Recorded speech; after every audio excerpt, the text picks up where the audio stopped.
I don't know if you've noticed, but it is indeed spooky season once again, and I hope you're ready to celebrate. Because over the next 2.5 hours, we're diving into all things scary, silly, oogie, boogie, and bloody. From the thrilling suspense of films like Candyman and the Texas Chainsaw Massacre, to the uncomfortable, ever-long dread of The Ring and Moon, into a double dose of Tim Burton musicals with Sweeney Todd and The Nightmare Before Christmas, and much, much more.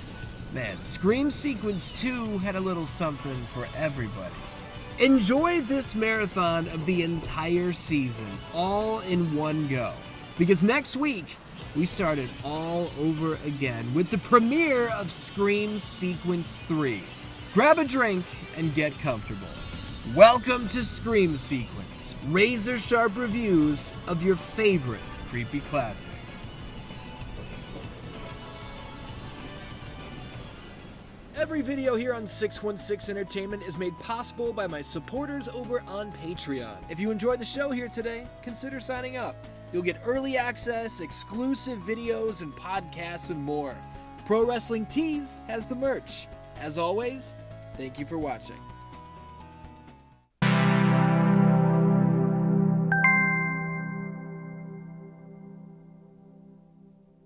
In 1973, the Texas Chainsaw Massacre shocked the world. It was raw, it was dirty, it was horrifying. Over the years, several sequels were made, none of which reflected the original's tone in any way whatsoever. This really is a bizarre series of movies, man. It's hard to even explain some of them. But our focus today isn't the 1973 classic, nor is our focus any of what followed. Instead, we'll set our sights 30 years after Leatherface made his big screen debut, when Michael Bay's company, Platinum Dunes, acquired the rights to produce a new Texas Chainsaw Massacre. Even with the first film's cinematographer, Daniel Pearl, coming back to shoot this one, there was no way to match the look or feel of the original. For this reason, nobody was interested in making a shot-for-shot remake. There'd be no point. This 2003 entry would be a different kind of remake. But how would it turn out? Welcome to Scream Sequence, razor-sharp reviews of your favorite creepy classics. I'm looking to make this Halloween season the best you've ever had by releasing brand new horror reviews every Monday, Wednesday, and Friday all through October. Am I going to be able to pull this off? I have no idea, but I'm going to give it my best shot. Today we kick things off by getting our hands dirty. This is the Texas Chainsaw Massacre. When I think of this movie, three things immediately come to mind. Arlie Ermey, a big scary man with a chainsaw, and Jessica Biel, sweaty in a tank top. Good God in heaven. There's a great chance that she might be the peak of all humanity. Wow. Anyway, what the hell's going on here? A group of young people are on a road trip to see Leonard Skinner. They pick up a hitchhiker who seems to have had a bad day. They're all dead. Grab it! In searching for a hospital or some sort of help of any kind, our stars quickly realize this weird Texas ghost town has a lot of problems.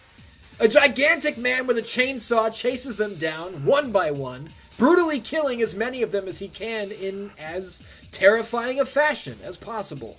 Speaking of fashion, how's this outfit? Butcher's apron, black tie, another man's face? Jesus Christ. In the end, God herself, Jessica Biel, hacks Leatherface's arm off with a fucking meat cleaver. She rescues the baby that this disgusting, inbred family stole from one of their victims, and she escapes into the night. But just barely. Also, this is not a safe way to drive with a baby. Don't do this. I first saw this movie in 2004 when my buddy Bathroom Money Tim Ewers brought it over on DVD. We were absolutely horrified, and not just by the chase scenes or by Leatherface or the violence and gore, but by the case file footage, which at 13 or 14 years old, we believed was 100% real. When you're young, I guess you don't really consider the fact that if this were real, it would never be included on a commercially sold DVD. But we were idiots. The scene in question features a police officer walking through a crime scene, detailing fingernail scratches on the wall, clumps of hair. This place is loaded with nasty shit. Long story short, the footage abruptly cuts off. The narrator, which is the same guy who narrated the original film, focuses in on one lone frame, which is said to be the only known photograph of Thomas Hewitt, also known as Leatherface. This scared the shit out of us. Just absolutely horrifying. Now again, this is bullshit. It's just a movie. We didn't know until later that the based on a true story tagline for a Texas Chainsaw Massacre is accurate, but in the loosest sense possible. Everybody knows this by now, but if you didn't, the true story that this was based on is actually about a murderer from Wisconsin who only has 2 confirmed kills to his credit. He was suspected of several others, but they couldn't be verified. I feel like that discovery for us was equal parts, oh, thank God Leatherface isn't real, and, that's kind of lame. In hindsight, that's very fucked up. This remake was directed by Marcus Nispel, who was eyed by Michael Bay from his work on dozens and dozens of music videos. Janet Jackson, LL Cool J, Marcus was all over the place. We'll be talking about Marcus Nispel again in the near future, as he also directed the 2009 Friday the 13th remake/reboot, which was another project that did not attempt to recreate the original, instead opting to, well, we'll get into that in the history of Friday the 13th Part 5. Stay tuned. Scott Kosar wrote this screenplay, which works for me almost all around. I don't like the part where Erin, played by Jessica Biel, kills her own friend. Yes, I know she was putting him out of his misery, he begged her to do it, but it doesn't work for me. I don't like it. I don't like seeing my hero do this. Kosar also wrote The Machinist, which I love, and I highly recommend. Shit, I should have covered The Machinist on this show. Maybe another time. I never needed to see what's under the mask of Leatherface, but getting a quick glimpse of him here, holy shit. I think I'd probably rather have this guy's face too. Handsome prick. And speaking of handsome pricks, these 2 photographs are of the same person. This is Andrew Bryniarski, who I have no idea if I'm saying that last name correctly. Sorry, Andrew. Who you may know from Batman Returns or Street Fighter, the movie. He's so scary here, dude. Even at 6'5" and gaining weight to hit 300 pounds, they still put him in a fat suit for this role to make him appear even larger and more bulbous. Seeing a dude this big in a full sprint, with or without a chainsaw, no thanks. I hate it. I mentioned that R. Lee Ermey is one of the best parts of this movie, and he really is. Director Marcus Nispel gave Ermey full creative control to ad-lib and even rewrite his dialogue. And what a beautiful decision that was. My money says your dead body's right there in that van. Excuse me, you mind getting the fuck out of my way, son? Oh, pretty little thing. Oh, give me a hand here, asshole. Ah, yeah, there you go. But she's real unhappy, real sorry that you're getting fucking her blood all over your goddamn arm. I specifically love this part here where one of his lines gets stepped on while he's in the middle of a sentence, and he repeats what he was saying. It feels real because it is. Don't break my legs. Don't break my stuff. Put the legs. Actor Jonathan Tucker made himself throw up over 25 times during this scene where his character is being forced to put a gun in his own mouth. This wasn't even in the script. It was just an idea that he came up with on the day of the shoot, and holy shit, is it dramatic. Talk about dedication. As soon as this remake was announced, the general consensus was that it was a mistake. Even in 2003, before the prime era of message boards and long before the cesspool that is social media, fans were already skeptical. You know, why? I'm sure it's gonna suck, I'm sorry. It is insane to me that this remake released over 20 years ago already. And what's even crazier is how it was received. Look on Rotten Tomatoes, look on Metacritic. You would think this movie sucks. You would think that this was another awful horror remake. Let me tell you something, here and now. It isn't. I love this movie. It's nasty, it's dirty, it's violent. Arlie Ermey is the man, Leatherface is scary, and Jessica Biel's bouncing around in a tank top. Are you kidding me? Released on October 17th, 2003, whether critics liked it or not, the movie pulled in a ridiculous amount of money. We're talking about a $9.5 million budget with a gross of over $107 million at the box office. I've always enjoyed this remake. I think it's excellent all the way around. Coming back to it to do this review, I hadn't seen it in quite some time, but I'm happy to report it holds up extremely well. If it's been a while, pop in the Texas Chainsaw Massacre. You won't regret it. Oh, there it is, Dan. Scream Sequence 2024 has officially begun. Next time out, we make a stop in Tim Burton territory for a few barbaric barber ballads. It's Sweeney Todd, the Demon Barber of Fleet Street. In the early 90s, most kids were watching the Disney Channel or Nickelodeon all day. I'd do my fair share of perusing those channels as well, but more often than not, I was watching my Nightmare Before Christmas tape. When it ended, I'd rewind it, and I'd watch it again. I knew every song by heart. Hell, I still know every song by heart. But it goes beyond that. I know every single beat, every breath, every word of this movie, from start to finish. But we're not going to talk about The Nightmare Before Christmas today. We'll do that later. Here and now, our focus is on another Tim Burton film. Another Tim Burton musical, at that. A film that, despite being nominated for 3 Oscars, winning for Best Art Direction, despite being nominated for 4 Golden Globes, 2 of which it won, I feel like nobody talks about this movie. With a cast consisting of Helena Bonham Carter, Alan Rickman, Sacha Baron Cohen, and Johnny Depp, it's no wonder that this film is supremely entertaining. Based on the 1970 stage play by Christopher Bond, which was immortalized in musical form in 1979 by Stephen Sondheim, Tim Burton's big screen adaptation of Sweeney Todd, the Demon Barber of Fleet Street, is excellent, and it'll lend a little bit of variety to your horror marathon.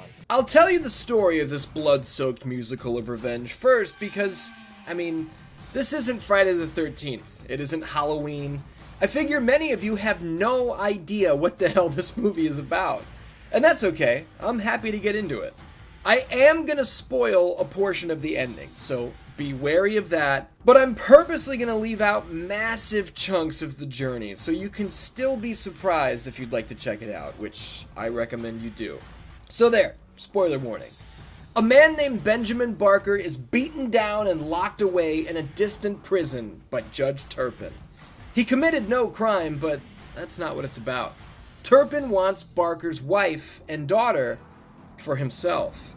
Years go by and Sweeney Todd arrives in London. Yes, this is Benjamin Barker, or what's left of him.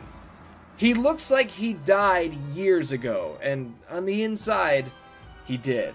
Under this new name and ghost-like appearance, Sweeney Todd's only driving force is revenge. Revenge against the man who stole his love and his life. After the opportunity to kill Judge Turpin slips through his fingers, Todd snaps even further. Mr. Todd! Out! I had him! His throat was bare beneath my hand. You, sir! Too, sir. Welcome to the grave. Sweeney's waiting. I want you, bleeders. Dozens of unknowing customers are slain in gruesome fashion, and their bodies are ground up into pies that are being fed to their friends and families. See? There's a lot of story to sink your teeth into here that I'm not spoiling for you. Sweeney Todd eventually convinces the judge to return. I will let you watch the movie to find out why that is. And revenge is served in as satisfying a fashion as I've ever seen. The years no doubt have changed me, sir. But then I suppose the face of a barber, the face of a prisoner in the dock, is not particularly memorable. Benjamin Barker. Benjamin Barker! There's so much more to come, and let's just say that even though Turpin has paid for what he's done, to call the real ending a tragedy would be an understatement. So there you have it, a tale of revenge, a story of a man whose love was torn away from him, a man who was willing to do anything to see those wrongs righted. But now that you know what the movie's about, the elevator pitch at least, let's talk about Sweeney Todd behind the cameras. Let's take a look at some production details on this picture. You want to talk about the gore, right? I mean, I do.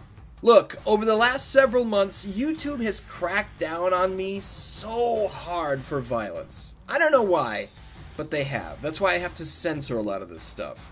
The uncut versions of these videos are over on Patreon, but it's annoying that I can't post them here.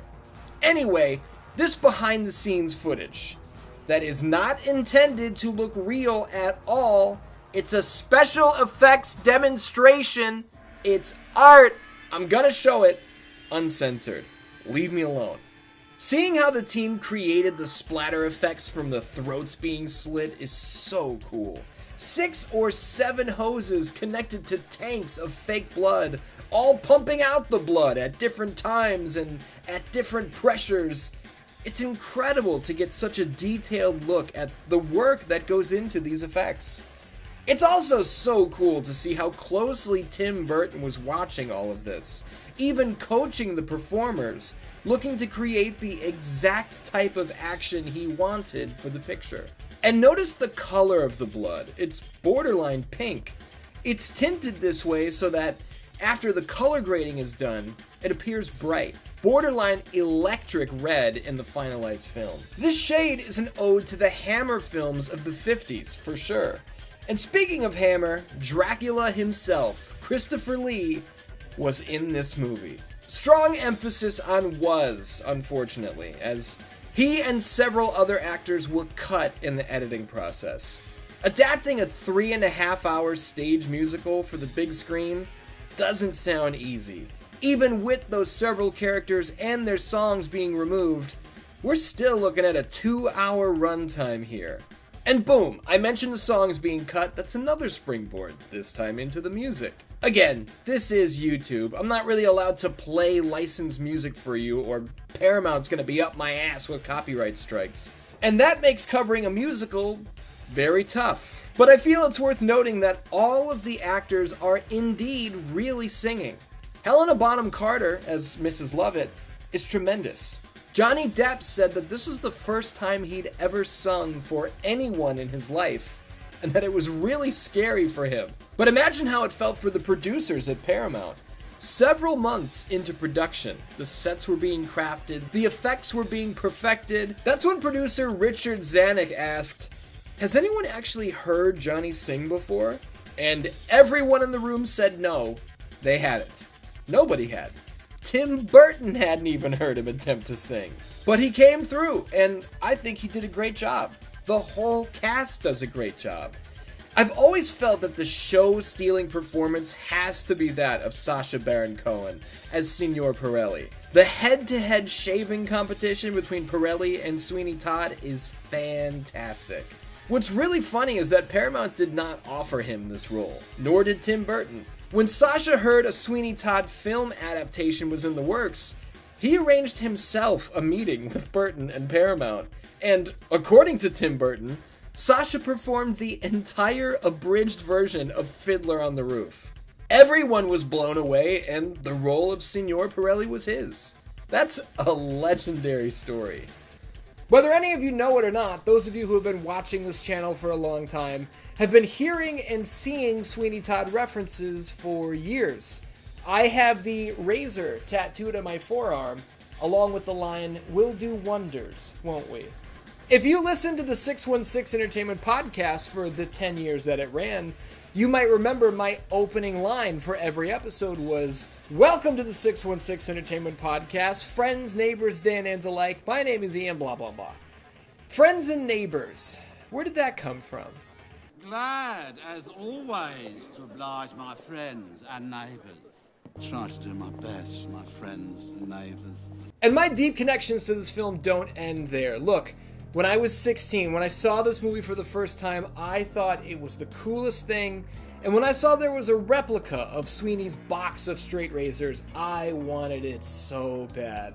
And for Christmas that year, my dad bought it for me. And I have it right here, and this is one of my most prized possessions. This thing means a lot to me. Now, these days, I keep things in here that are very important to me. It's like a secret safe for treasured memories, you know? Sometimes I wonder why Sweeney Todd isn't spoken of more often. It might have something to do with the fact that some say the marketing wasn't extremely forthcoming. And by that I mean, there were people who didn't know that this was going to be a musical. I don't know how anyone could be surprised by that, as Johnny Depp is singing in the goddamn trailer, but whatever. But even if some were taken by surprise, that was then. Not only was the movie successful in its theatrical run, drawing over $153 million at the box office, against a budget of $50 million, but it was a hit with critics too, unanimously. In the time that's passed, Sweeney Todd's legend has grown significantly, now remembered as one of the best musical films ever made. And no, I'm not kidding. Check any list from any outlet. Odds are, this 2007 Tim Burton film has its place on the rundown. The movie won Golden Globes. It won an Oscar. This is one of Johnny Depp's 3 Best Actor Oscar nominations. And I honestly think this might be the best performance of his entire career. Few actors can tell you the entire story with their face alone the way Johnny Depp can. And as Sweeney Todd, his full arsenal is on display. Depp described Todd as dead. He's been dead for years. And holy shit, does it really feel that way when you see him in motion. And even still, during the rampage where customer after customer are having their throats slashed, Todd spares the life of the man who came in with his wife and child. Even with nothing behind his eyes other than the raging inferno of revenge, he couldn't bring himself to inflict the pain he feels on another family. Meanwhile, Judge Turpin is across town sentencing a 9-year-old to be publicly hanged. And no, that's not a joke. This is that twisted Tim Burton sense of humor on full display. And I can't get out of here without mentioning this. Do we have any Always Sunny fans watching? Remember when Frank wanted to be pure and he shaved all the hair off his body and was threatening to do the same to Charlie? What's that? Yeah, that's the same Sweeney Todd replica razor that I have. Danny DeVito and Tim Burton are good friends and frequent collaborators. I'm sure Danny's got a million of these things. That's awesome. I'm probably the only person in the world who has ever noticed that, but I wanted to bring it to your attention. I've spared you many details. The entire Mrs. Lovett angle with Helena Bonham Carter's excellent performance, the fate of Barker's wife and daughter, Toby's story, the entire soundtrack, man. I feel good. I've tiptoed around so much because I truly want you to watch this movie for yourself. The only thing I've spoiled is that Judge Turpin gets what's coming to him, but honestly, that's not the main event of the evening. Sweeney Todd, the demon barber of Fleet Street, will leave you empty. It's tragic. Johnny Depp's performance will have you feeling his pain. The late Alan Rickman's Judge Turpin will make you want to kick him in the face. Despite being recognized as one of the greatest musical films of all time, I feel like nobody ever talks about this movie. So, I took it upon myself. My friends, my faithful friends, go watch Sweeney Todd and let me know what you think. How about a shave? In November of 1988, serial killer Charles Lee Ray was gunned down in a shootout with police. Before taking his final breath, Ray transferred his soul into the body of a doll through an ancient voodoo spell. If this sounds ridiculous, that's because it is. It's the plot of Child's Play, the movie that introduced the world to the most famous killer doll in the history of film, Chucky. And if you have any doubts surrounding Chucky's impact, let me put it to you like this. 1988 saw the release of Child's Play, of Friday the 13th Part 7, and Halloween 4. In the box office battle of Chucky versus Jason versus Michael Myers, Chucky came out on top by a wide margin. Obviously, with the success of that magnitude, a sequel was put into production immediately. The story of Child's Play 2 is one consisting of twists, turns, cancellations, rejections, returns, and more. Before we dive into the story of the film itself, let me just run through a few of the ups and downs that occurred prior to the cameras rolling. First of all, Child's Play as an IP was originally owned by United Artists, a subsidiary of MGM. As Child's Play 2 was coming together, United Artists were in negotiations with a company called Quintex for a deal that would see UA absorbed into the Quintex family. To make a long story short, United Artists actually canceled Child's Play 2 altogether, thinking Quintex would be happy to have it off the docket, as they weren't looking to produce such a morally bankrupt film. Producer David Kirshner said, "Hey, if you don't want Child's Play, I'll buy it." UA handed over the rights for what was basically pennies, and Kirshner signed a deal with Universal, bringing Chucky under the same banner as Dracula, Frankenstein, and more. Shortly thereafter, the United Artists and Quintex deal collapsed when Quintex turned out to have no fucking money, filing for bankruptcy and completely fading away. Great move there from United Artists, right? Idiots. And it was fitting that Chucky wound up with Universal, the home of Frankenstein and Dracula, because the majority of Child's Play 2 was shot on Universal's famous Stage 28. You know what else was shot there? Yes, sir. Yes, ma'am. Talk about legacy. So there's a little history lesson for you. Did you know all that already? If you said no, then you're welcome. I'm glad I could bring a little bit of new information to you. If you said yes, you did know all of that already, well then excuse me. I'm sorry I tried to bring a little bit of sophistication to this show. Let's tell the story of Child's Play 2. At the end of the first movie, Chucky was burnt to a crisp. His little head was blown off his shoulders. How the hell do we keep going from there?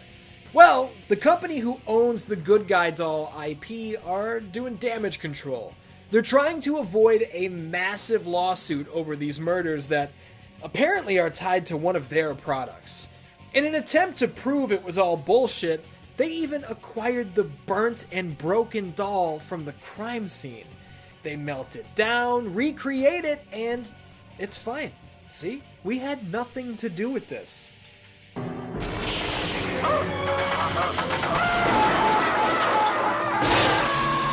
I guess not. It's so funny that that's all it takes to resurrect Chucky. Andy Barclay is now under the care of a foster family, with his mother, Karen, locked up in a mental health facility. Chucky finds his way to Andy's new home, where infiltrating the family is made extremely easy by the fact that they already have a Good Guy doll. The imposter is beaten and buried, and Chucky slides right into the role. Charles Lee Ray has to get his soul out of the doll before it's too late, and as we know, Andy, being the first person to know his secret, is the only possible host. The shit hits the fan, and nobody believes Andy that Chucky is alive until it's too late. There, see? He's gone. If I don't get out of this body soon, I'm screwed.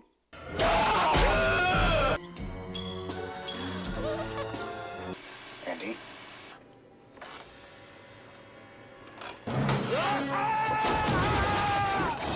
How's it hanging? Phil.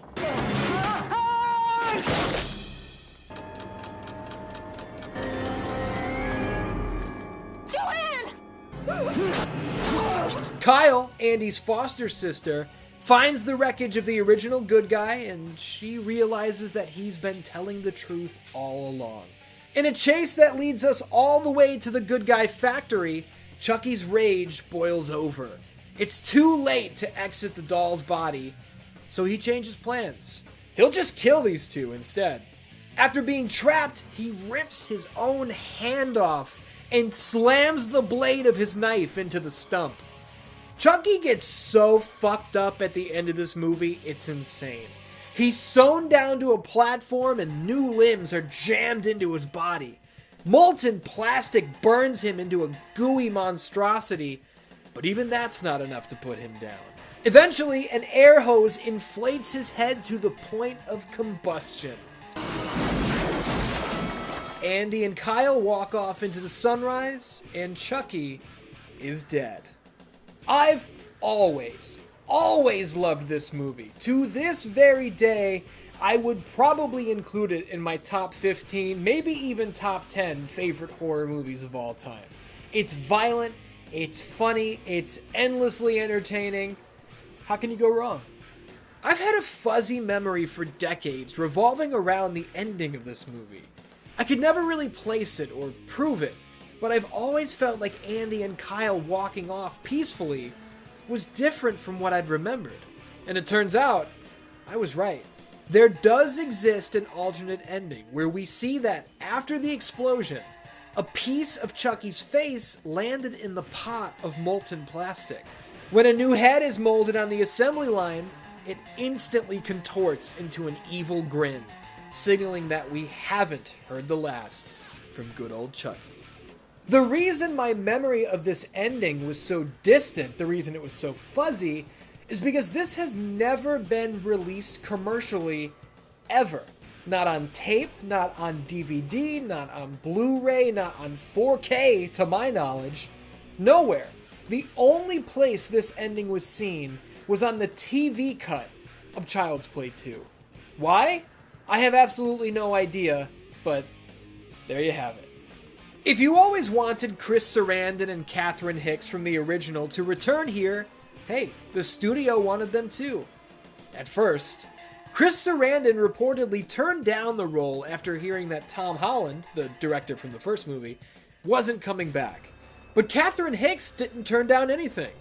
There was supposed to be a big opening scene where both were present in court, with Hicks' character, Karen Barclay, being sentenced to a mental health facility after repeatedly testifying under oath that a doll was responsible for the murders. This scene was cut for budgetary reasons, but Catherine Hicks was on set for Child's Play 2 all the time. Remember, she met her husband, special effects lead Kevin Yeager, on the first movie. Yeager's skills had only sharpened in the 2 years between installments, having gone to work on Tales from the Crypt in between. I learned in the wonderful book Reign of Chucky that the eyeballs of the Crypt Keeper are actually the very same eyeballs used on the good guy dolls. How about that? I've always found this shot here, where Chucky is walking down Andy's teacher, to be one of the iconic shots of the franchise. You might recognize Grace Zabriskie from Seinfeld. She played Susan's mother. I've always wondered if Jerry having a copy of Child's Play 2 on his shelf was a nod to the actress, but who knows? Jerry's copy of Pretty Woman has a piece of paper over it, hiding the full title. Maybe they didn't want to have to explain George Costanza leading a double life, you know? But are we talking about Seinfeld or are we talking about Child's Play 2? One more thing. If you feel like the house Andy moves into looks a little familiar, you're probably a big Halloween fan. Geographically, this house is right down the street from the Myers house. What an awesome little connection that is. Child's Play 2 released on November 9th, 1990, and it debuted as the #1 movie in America. It was clear the general public were happy to have Chucky back on the big screen. This wasn't the most insane success of all time, grossing $35.8 million on a budget of $13 million, but it was largely profitable, nonetheless. Child's Play would go on and on. As a matter of fact, it's still running to this day. Now that is an accomplishment. If you've ever wondered if Chucky belongs in the same conversation as Michael Myers, Jason Voorhees, and the other icons of his time, just remember, he murdered all of them at the box office on more occasion than one. And he's outlasted all of them. He might be physically small, but his legacy is massive.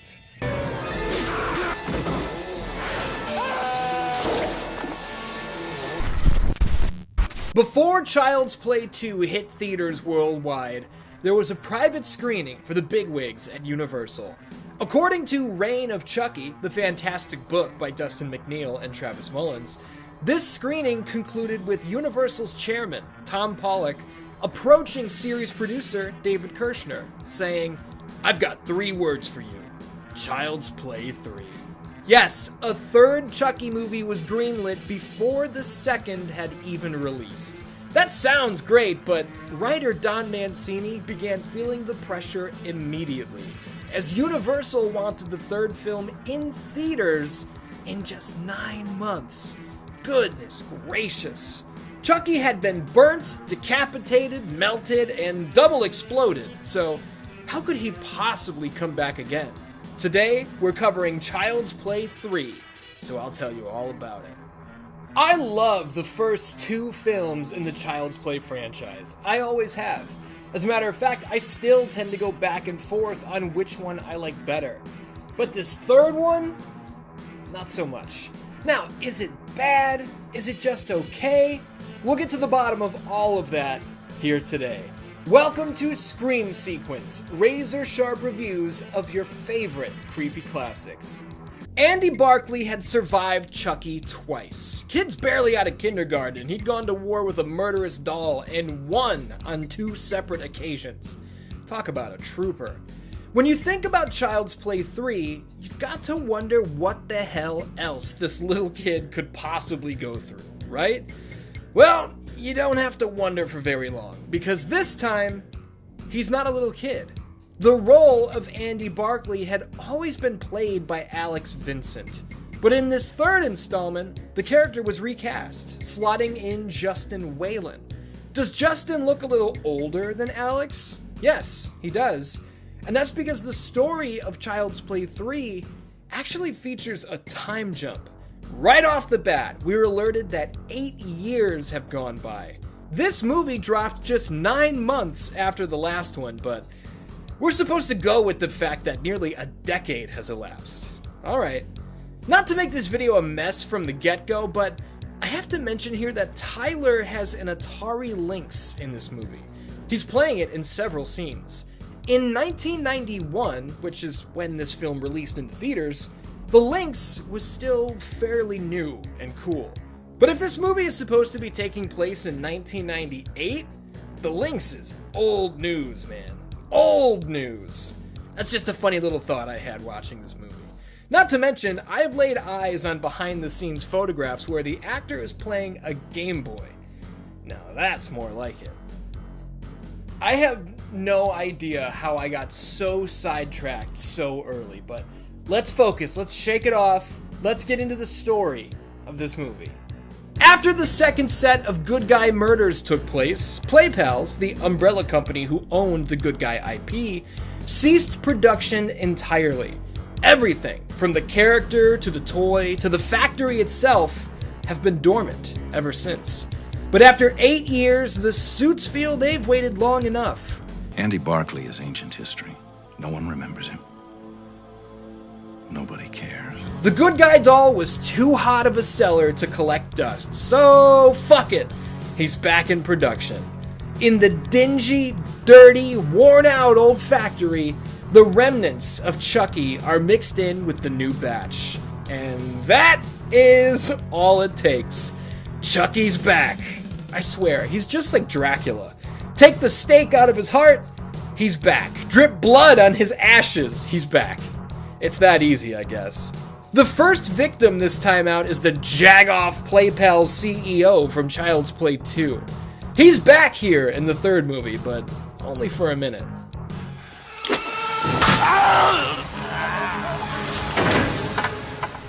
Chucky tracks down Andy, who is now a cadet at Kent Military School, and he mails himself right to Andy's door. That's hilarious. The package is intercepted by this little guy, Tyler, who wants to keep the good guy for himself. Chucky realizes that he's in a new body. Andy isn't the first person to know his secret anymore. He can technically inhabit the body of Tyler. My real name is Charles Lee Ray. No, you're dead! We killed you! You just can't keep a good guy down. I got some fresh meat lined up and I'm not gonna let you spoil it, not this time. Just think, Chucky's gonna be a bro. If you're now wondering if this entire movie takes place at this military school with a military overtone and military characters spouting military jargon, yes, it does. Andy and Chucky come face to face in a scene that, it basically just has the two of them repeating the plot that Tyler is the new target. Nothing really happens here. Of course, it's not easy for Chucky to track Tyler down. Several people die along the way, but we go totally off the rails when War Games, the paintball-style training activity, turns into a bloodbath.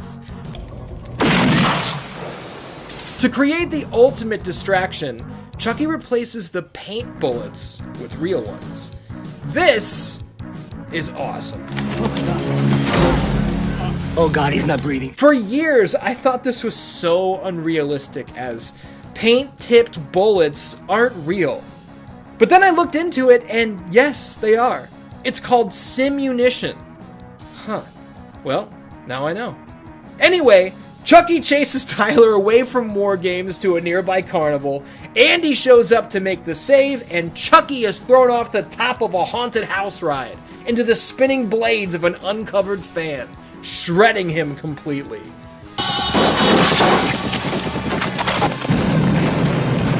And just like that, the movie's over.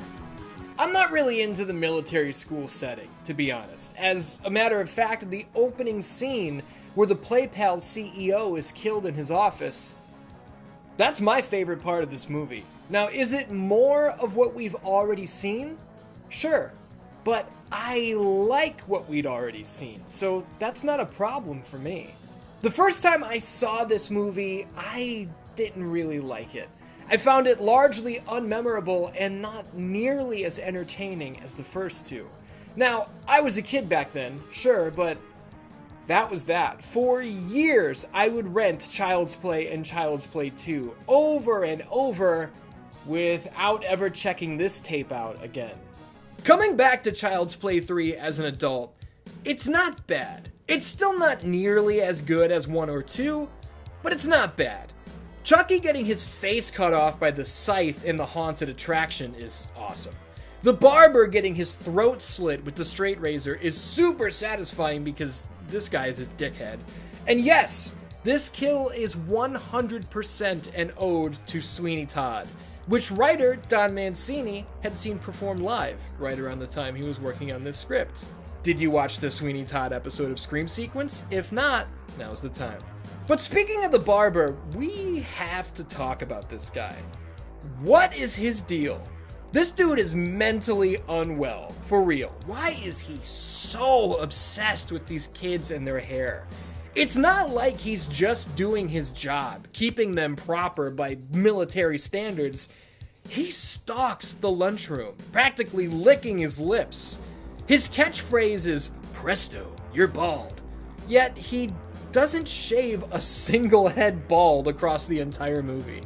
If we're going to talk about weirdness, though, I have to mention that this movie's cinematographer, John Leonetti, he directed a movie that I have already covered on this channel. Mother, you're alive. Too bad you will die. Yeah, now that's what I'm talking about. It's a trap, Lou. Leave. Prepare for final battle! Yes, John Leonetti directed Mortal Kombat Annihilation. Good God. But I don't want to do him dirty like that, so I will also mention that he directed 2014's Annabelle, which grossed over $257 million on a budget of just $6 million. That's what we call a massive fucking hit, Dans. I find it odd that Don Mancini regretted making Child's Play 2 so jokey. In the lead up to this movie, he'd mentioned that several times. Yet here in the third film, Chucky's practically a comedian. His first 3 spoken lines are all jokes. Don't fuck with the Chuck. Bullseye. Nothing like a strangulation to get the circulation going. I think my favorite comedy line is when Chucky finds a nudie magazine in Andy's bag. I mean, he is a teenager now. Andy, how you've grown. It's kind of sweet. Andy never had a dad in the picture across these movies, you know? It's almost like he and Chucky have a twisted and tortured sort of father-son thing going on. Or maybe not, I don't know. You might notice through the clips that I've shown that every time you see Chucky, he's pretty much standing still. His feet stay planted because with such a rushed timetable for production, Kevin Yeager and his team didn't have the time to create new and different mechanisms to animate Chucky's movement. If you never noticed how stationary he is before, I'm sorry to draw attention to it, but from here on out, you won't be able to unsee it. Child's Play 3 did indeed hit the mark, releasing 9 months after the second film, on August 30th of 1991. On a budget of $13 million, this third Chucky adventure pulled in the lowest franchise box office yet, at just over $20 million. Despite the fast-forwarded timeline and new setting, critics were growing tired of Charles Lee Ray, and judging by the box office, maybe fans were, too. Let's put it this way. Nobody walked up to David Kirshner saying, "Child's Play 4," after the private screenings of this one. And to put it bluntly, after this one, Chucky would be shelved entirely for over 7 years. Oh, there it is, Dans. Another Scream sequence in the books. Now, next time out, I was thinking of going a little more obscure, a little more weird, a little more off the beaten path, but fuck it. Next time out, it's Bride of Chucky. In the span of just 4 years, an entire trilogy of Child's Play films were unleashed on the worldwide audience. Chucky, the star of the show, turned into an icon overnight. But by the time the third film released, critics weren't the only ones feeling a bit of fatality fatigue. Child's Play 3 was greenlit before 2 even hit theaters, but a fourth installment wasn't so quick to materialize. As a matter of fact, the IP would remain completely dormant for the better part of a decade. And then, one day, as legend has it, series producer David Kirshner found himself strolling down the aisles of the video store. His eyes met the cover of the 1935 classic, Bride of Frankenstein, and he thought, that'd be a cool thing to do with Chucky. And the rest, they say, is history. Today we go all the way on Bride of Chucky. We open with a police officer heading to the evidence lockers. He walks past the gear of Jason Voorhees and Leatherface, the mask of Michael Myers, and the glove of Freddy Krueger. This is a hell of an opening, man. He grabs a sealed bag from an unsolved case locker and reports in with the person who put him up to such a crime. It's fair to question why this cop would risk his entire career just because someone told him to do this. But then we see who told him to do this, and it all makes sense. You kidding me? I will steal evidence right now. Tell me when. Anyway, she kills this cop and takes the bag. I would still steal the evidence for her if this was my fate. In fact, this might make it even better. This bag contained the shredded remains of Chucky. This mysterious, unbelievably sexy woman, whose name is Tiffany, by the way, stitches Chucky back together. She performs the Dambala voodoo spell with the assistance of her Voodoo for Dummies book. Man, we've come a long way from the original shaman, huh? And the spell doesn't work. Just kidding, yes it does. Chucky springs to life and kills this idiot who thought he was Tiffany's boyfriend, but he was just another jabroni she had doing her bidding. It turns out, Tiffany was actually a girlfriend of Charles Lee Ray. She was under the impression that he was about to propose the night he was killed. But when she tells Chucky this, he laughs in her face. I still have the ring. What ring? You weren't gonna ask me to marry you? What are you, fucking nuts? Tiffany spent 10 years dreaming of the day that she and Charles would come face to face again. 10 years fantasizing about their wedding. And it was all a lie. So fuck Chucky. She locks him up and treats him like a baby. Here, you want to get married? Here's your bride, dickhead. Chucky breaks free, he kills Tiffany in cold blood, and he performs the Damballa spell, trapping her soul in the doll of the bride. Now, they've got something in common. They've got to get out of these bodies. Enter Jesse and Jade, who are also looking to run away for their own reasons. Tiffany sets a trap, offering Jesse money to drop off these dolls at the Hackensack Cemetery. Why there? Because that's where the casket of Charles Lee Ray lies, 6 feet underground. Why do Chucky and Tiffany care about that? Well, they can't get out of these dolls without the amulet of Damballa, which is buried around the neck of Charles Lee Ray. Let me interrupt here really quick. If you're wondering why Chucky never needed or mentioned this amulet before, it's because it didn't exist until right now. This is retconning at its absolute best. Or absolute worst. I don't know. Don Mancini was questioned about this once and fully admitted that the amulet was created just as a plot device in order to get this story on the road. He created the excuse in his head that Chucky's prior attempts to transfer his soul didn't work because he didn't have the amulet. Hey, it's that easy, I guess. So they're on their way. Everything goes off the rails, as you'd expect, and Jesse and Jade wind up becoming fully aware that these dolls are alive. Nobody move! That works too. People are killed in the most creative ways yet across the entire series, with Tiffany telling Chucky that stabbings are out of style. He needs to up his game. And the whole movie is like this, constantly referencing that Chucky's been around for 10 years now, and times have changed.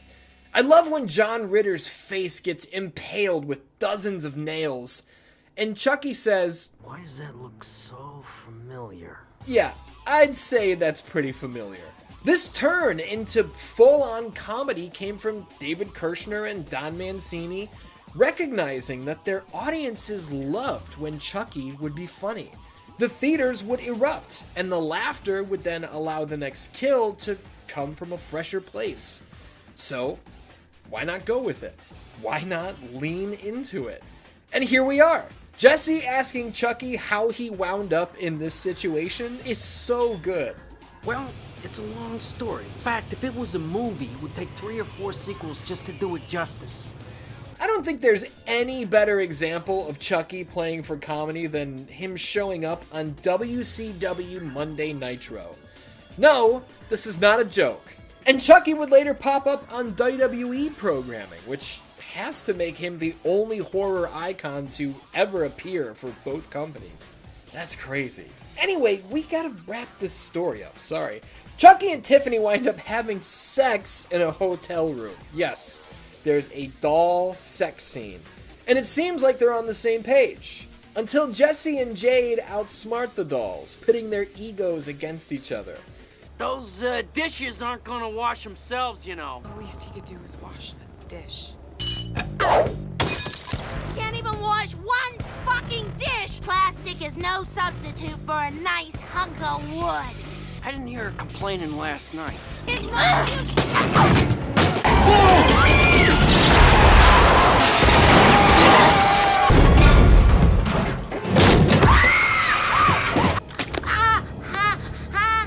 Move it! Jade!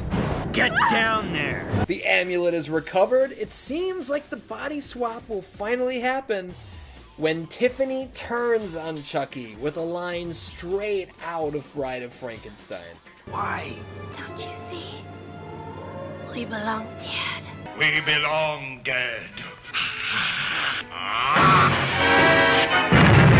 Chucky winds up killing her in return, right before he's done in by our leads. Go ahead and shoot! I always come back! But dying is such a bitch. They stroll off into the sunrise, and the detective who arrived on the scene is attacked by the baby that just emerged from Tiffany's womb. Oh, Jesus Christ. They had a baby. I mean, that's... I don't have anything to say. They had a baby. Bride of Chucky changes everything. It's much funnier, it's much more creative, it keeps us moving from location to location. Now, is Bride of Chucky a good movie? Yeah, I would say that it is. Absolutely. It's stupid, for sure, but being stupid doesn't make it bad. If you're just now realizing that Andy Barclay played no part in this story, you're a little slow on the draw, but no, he's not here. Andy's gone. Bride of Chucky was directed by Ronnie Yu, who we will talk about quite a bit next month in the history of Friday the 13th, Part 5. Because Ronnie Yu also directed Freddy vs. Jason. How do you like that? And this might just be me, but I cannot help but notice his taste in leads. He likes his men handsome with dark hair, and his women blonde with huge boobs. That is hilarious. I went out of my way in the Child's Play 3 review to point out how stationary Chucky is in that film, but that is not the case here. The 7 years between Child's Play 3 and Bride of Chucky left the effects team plenty of time to master new animation technology. And shout out to Debbie Lee Carrington, who doubled for Tiffany. Debbie sadly passed away in 2018 at the age of 58. It's also unfortunate to note that Alexis Arquette, who played Damien in this film, passed away in 2016. Raise a glass. If you feel like Damien looks like Marilyn Manson, that's because this character is based on him. And this role was written for him to play, though he turned it down. Even the reveal of Damien's actual name on the news is a joke at Manson's expense. I guess he didn't have a great sense of humor in 1998. You're lost, dude. You could have been killed by Chucky. Speaking of getting killed, Child's Play 3 was killed by critics. We talked about that last time. But Bride of Chucky? This one went over way better. The humor, the expansion of the lore, the addition of Jennifer Tilly as Tiffany. These new steps were appreciated. And not just by the critics, either, but the fans. I told you, I'm not big on the third movie. It's fine, but I don't come back to it very often. Bride of Chucky, though, I watched this one with my friends over and over when we were kids. If you're looking for sheer entertainment on a scene-by-scene basis, you simply cannot go wrong here. Releasing on October 16th, 1998, Bride of Chucky pulled in a box office gross of over $50 million, making it the top-drawing film in the entire franchise. Both series creator Don Mancini and the voice of Chucky himself, Brad Dourif, consider this their favorite film in the entire lineup. I'm still partial to 1 and 2, but Bride is just below them. This one comes highly recommended.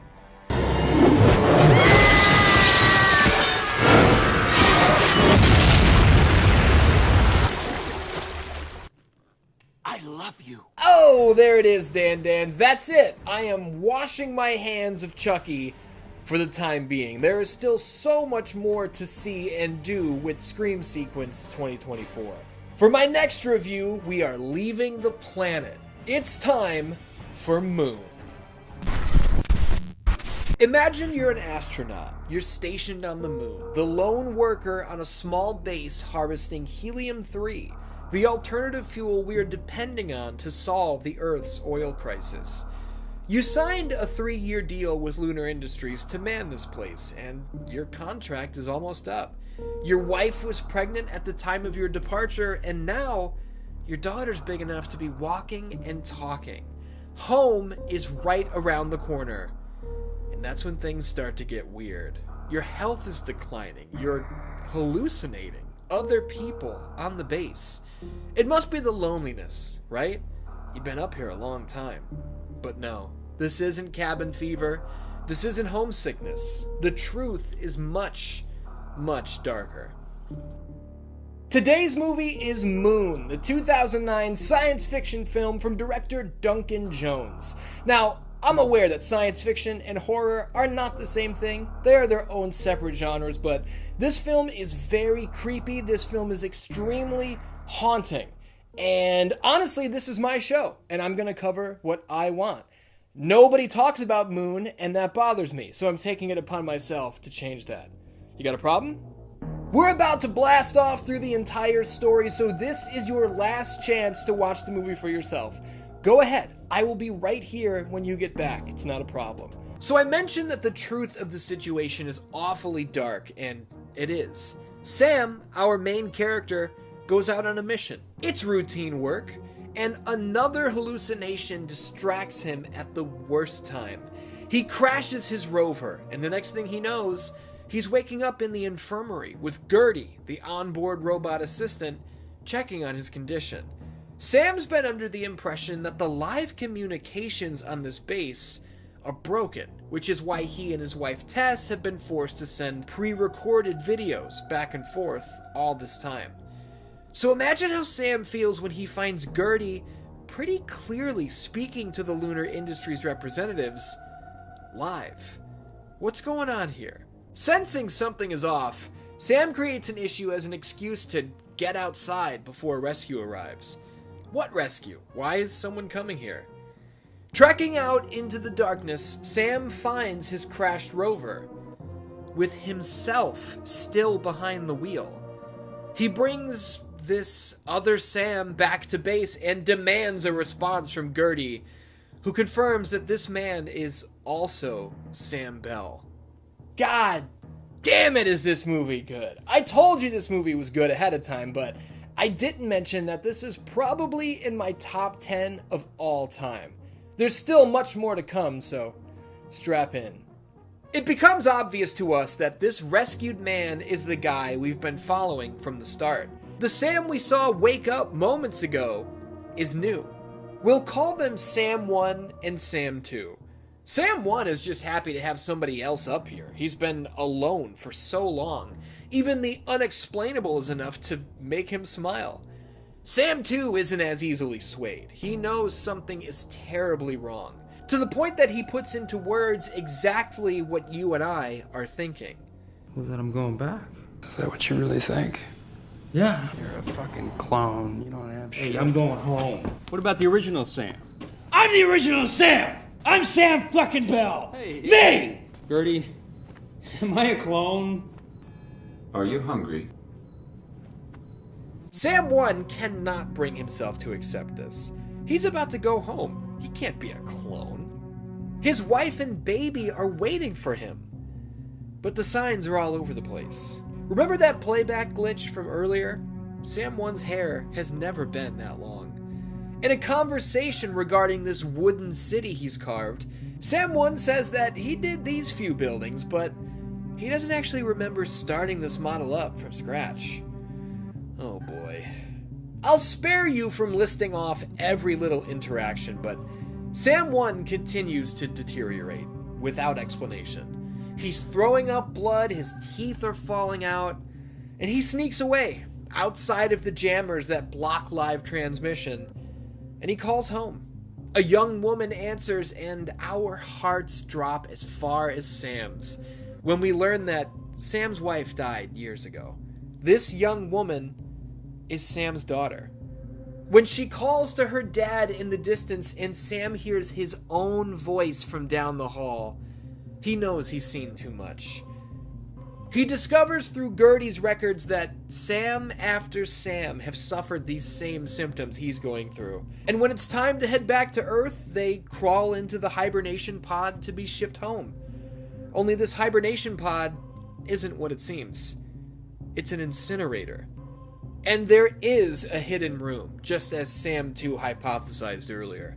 As you might imagine, this hidden level is stacked, top to bottom, with hundreds of dormant Sam Bell clones. The final plan is for the clearly dying Sam 1 to re-enter the rover so that Rescue can discover his body, which is what they were coming to collect in the first place. Sam 2 will ship himself back to Earth in a helium-3 transport, while Sam 3, a third clone that Gertie woke up because he's a bro and he's in on the plan, passes as Sam 2. Does this plan work out? Well, I will let you find out for yourself. Watch this movie. You remember Tess came in for that interview? She was the best candidate, but it didn't matter. I wanted to keep her in the country. She was going back to Ireland. Called her. You're terrified with that old speech for her answering machine, but she didn't need it because she picked up the phone. She said, "Let's get a drink."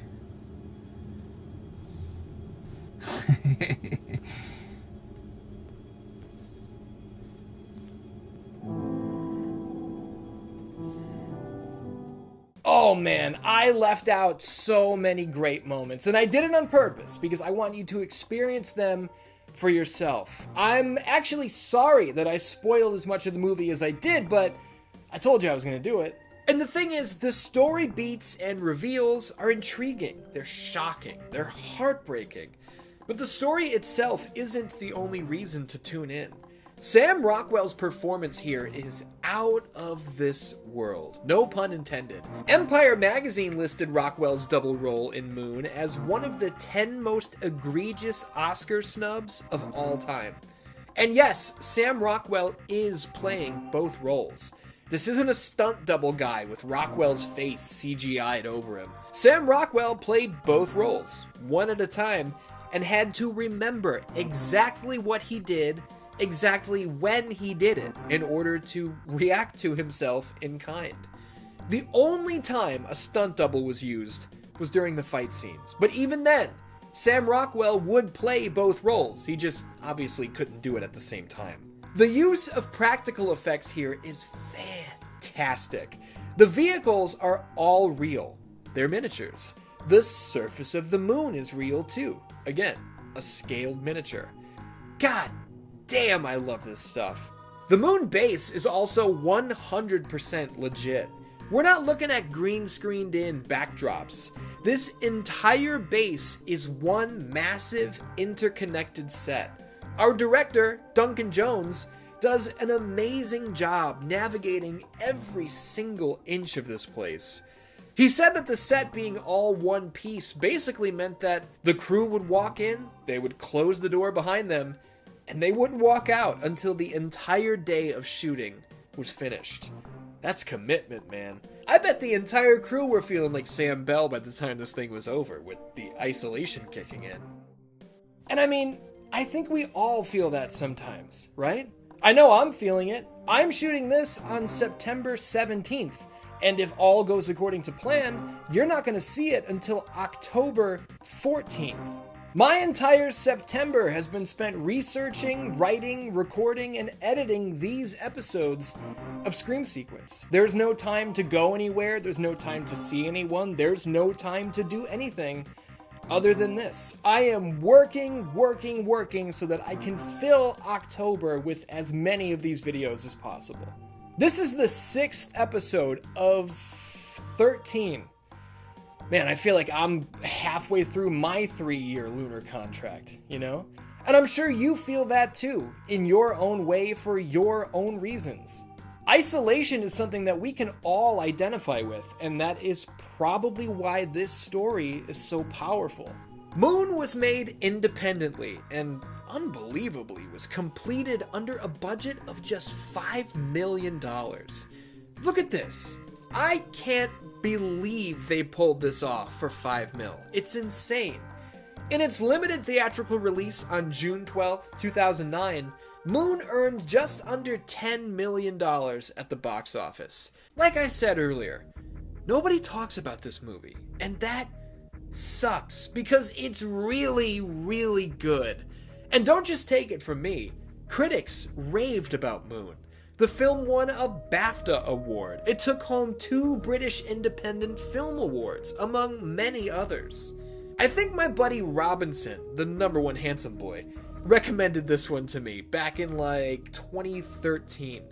And I'm glad he did, because I fell in love with it immediately. Robinson was also the person who pointed out to me that Sam Rockwell dances in practically every movie he's in. And yes, he even dances on the moon. Sam Rockwell, man, an underrated legend. Moon is so good. Make sure you check it out.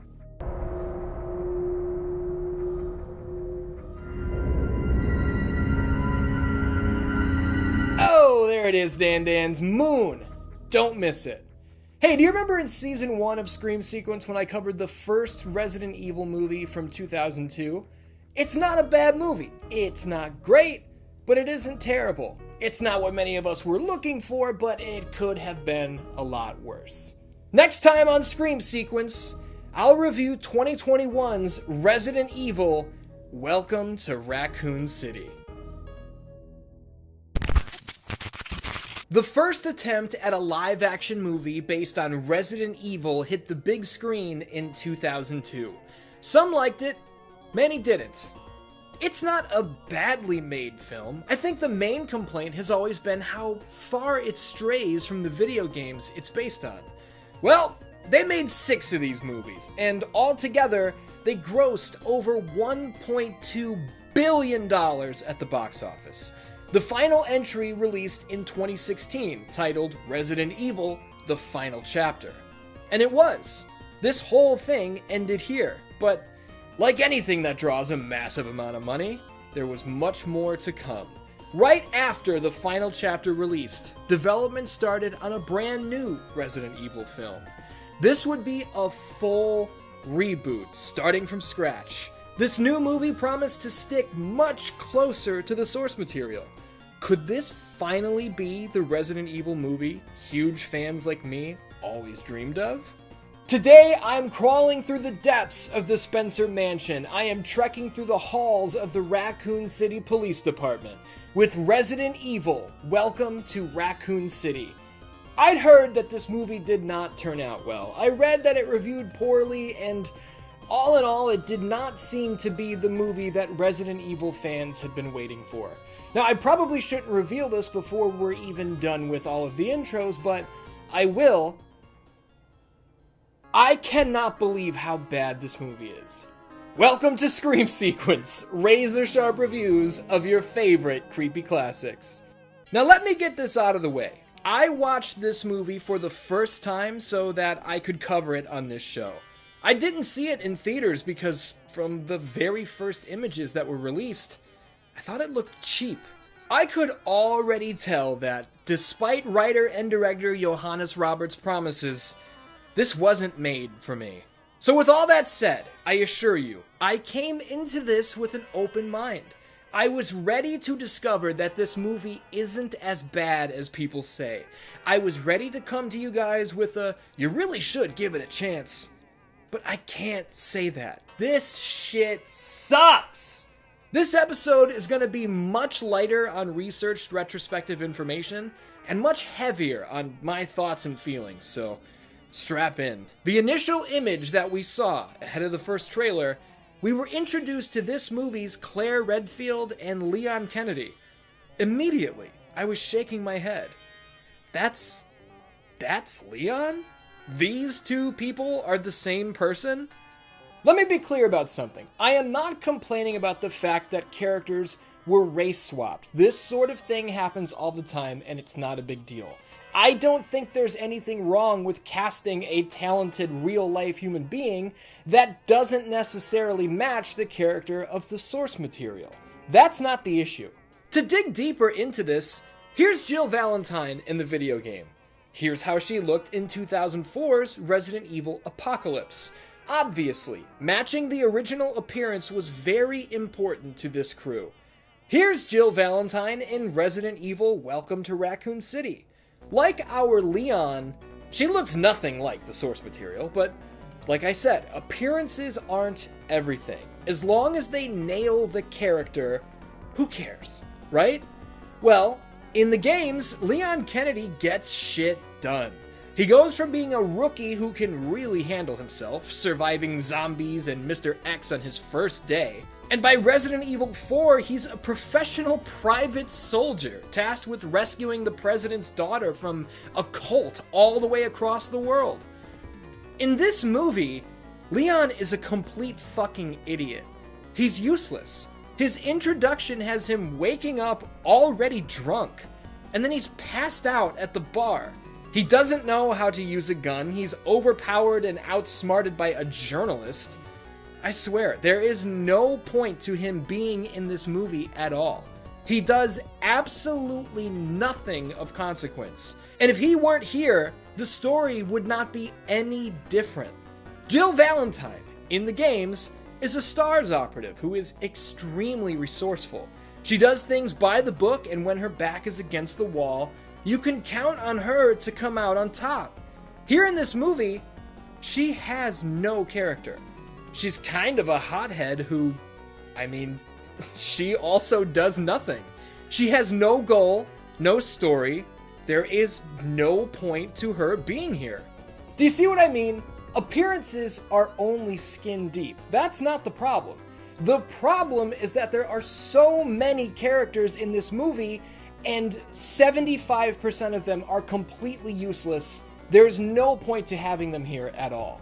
And what really makes this even worse is the promise that this would finally be the movie that followed the games. And in some ways, it is. Our writer and director made sure to reference the cheeseburger on the dashboard of the truck. We reference the crashing of the truck. We even include the Jill sandwich line. Hey! You snooze, you lose. What? It's Jill sandwich now. Shut up! All of these tiny, worthless details are followed to a T. But our main characters don't look like themselves or act like themselves at all. Where the fuck were the priorities on this picture? As I was watching, I really began to wonder who this movie was even made for.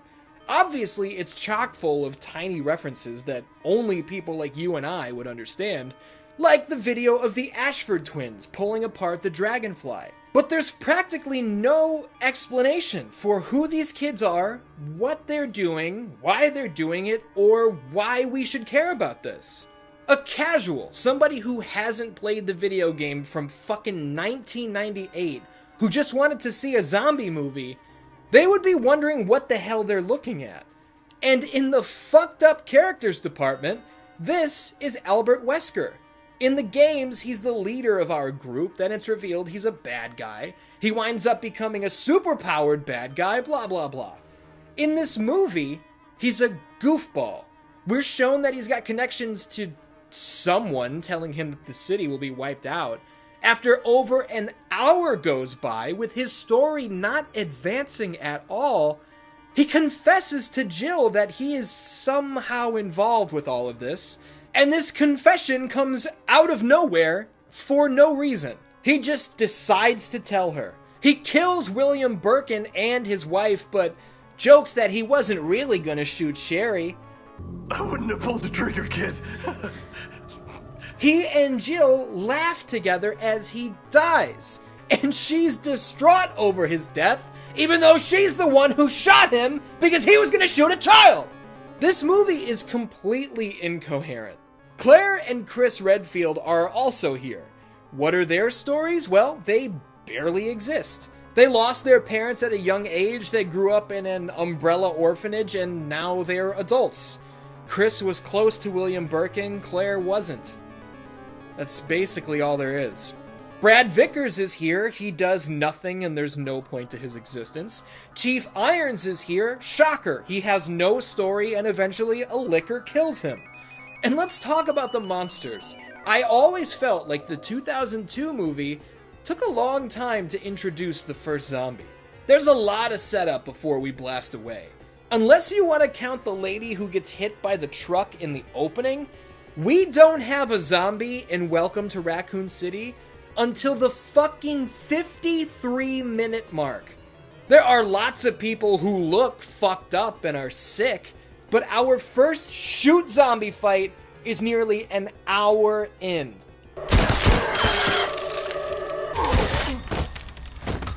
The only liquor arrives at the 1 hour and 12-minute mark, and it's quickly killed in a hand-to-hand fight with Lisa Trevor, a character who, in the games, is the daughter of the guy who built this crazy mansion, and she was experimented on. It's a whole thing.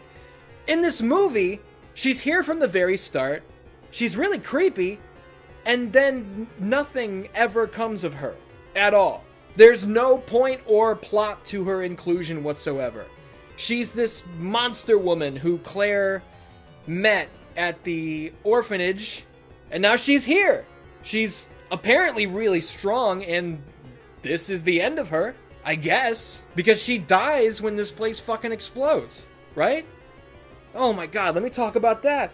We know through this whole film that Raccoon City will be wiped out at 6 a.m. Eventually, we get to 6 a.m. Our heroes are on an escape train that crashes. They don't get out. The explosion occurs. We are told on screen that there are 0 survivors. And then our heroes emerge from the tunnel. They all survived. And the movie fucking ends. That's it. It's over. This is maybe the worst ending I've ever seen in any movie. Again, I cannot believe how bad this movie is. This movie feels like the studio handed $25 million to any random fan of the video games and said, here, make a movie out of the games. I'm not trying to be rude. Go through every episode of Scream Sequence. There's not one episode that's this negative. And I hate to single out one person who was the writer and director on this picture, but this movie is not particularly well made. The writing is terrible. And by the time it's over, you just feel like you've wasted over an hour and a half of your time. I'm sorry, but that's genuinely how I feel about this one. Half the time, this movie is so dark, I can't even tell what I'm looking at. What is going on here? What am I supposed to be seeing? We're so excited to finally see the Spencer Mansion in live action, but once our characters arrive, it looks so incredibly fake. It's green screen garbage at its finest. But that's nothing compared to William Birkin. He doesn't become a monster until there's like 10 minutes left in the movie, and he speaks in generic villain rhetoric. Chris, come out and play. Did you really believe you could be part of my family? How could you be so dumb? I almost feel sad having to kill you. But that is also nothing. Look at his second form. Look at this. I cannot believe this is a theatrically released movie with a budget of $25 million. Oh my god. We get a mid-credit scene of Wesker no longer dead. He's handed his trademark sunglasses by Ada Wong. Thank God we're introducing more characters, as if 90% of the fucking characters we already have aren't pointless in the first place. And just look at this frame. Look at this. This is comedy. I actually can't believe how funny this is. And I'll close with this. You really shoot your own partner? What's going on with your eye? Oh, it's been doing that the last couple of weeks. You don't think you should see someone about that? It's probably nothing.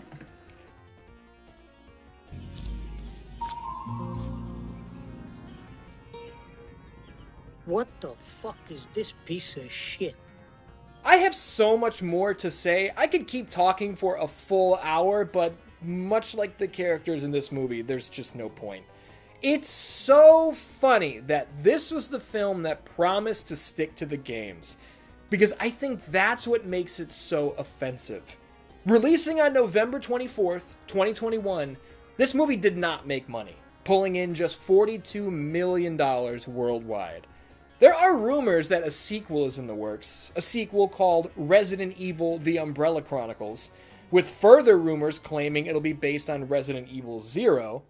Look, I'll only speak for myself in saying this, and you can let me know in the comments if you agree or not. No thanks. Nope. I would rather not have another one of these made. I know this was a reboot. This was the big reset after 6 established films, but this shit is fucking terrible. I get the business. I get that they want to make money, but this whole thing should be flushed down the toilet. Start over again. Pretend this one never happened. If you want to cast Kaya Scodelario in the next attempt, that's fine, because she's extremely hot. But that's about the only thing worth saving from this entire mess. And, I don't know, it is what it is. This movie sucks. Well, as I think most of you know, Oswald Spencer was the creator of the Umbrella Corporation. And the mansion was his home until the year of his death in... What the fuck are you doing here, Leon? You moron? If you weren't looking for negativity, I'm sorry. Hey, I didn't know it was going to be this bad, but it is what it is. Let's wash our hands of this, let's jump into the next one, and have some fun. I think it's time for Killer Klowns from Outer Space. Years ago, we're talking, I want to say probably 2007, I came across a video on the internet. It was a compilation of some of the worst acting in the history of film. We had Silent Night, Deadly Night 2, Garbage Day! The Room, I'm tired, I'm wasted, I love you, darling. Troll 2, Oh my god! amongst others. But I seem to recall Killer Klowns from Outer Space being included in one of these compilations. I had never seen the movie, but based on what I was seeing, I couldn't help but wonder, what the hell is going on in this picture? Today's movie is indeed the aforementioned Killer Klowns from Outer Space. Does this movie really feature some of the worst acting of all time? What exactly is the plot here? And why has this strange, low-budget horror film from 1988 become so popular over the years? Today, we'll talk all about it. Welcome to Scream Sequence, razor-sharp reviews of your favorite creepy classics. What appears to be a shooting star falls out of the sky, crash landing in the middle of the woods, attracting the attention of several townspeople. This old man and his dog are the first to the site, but there's no fallen star here, no meteorite. Instead, they find a circus tent, and the shit hits the fan immediately. This thing is wired!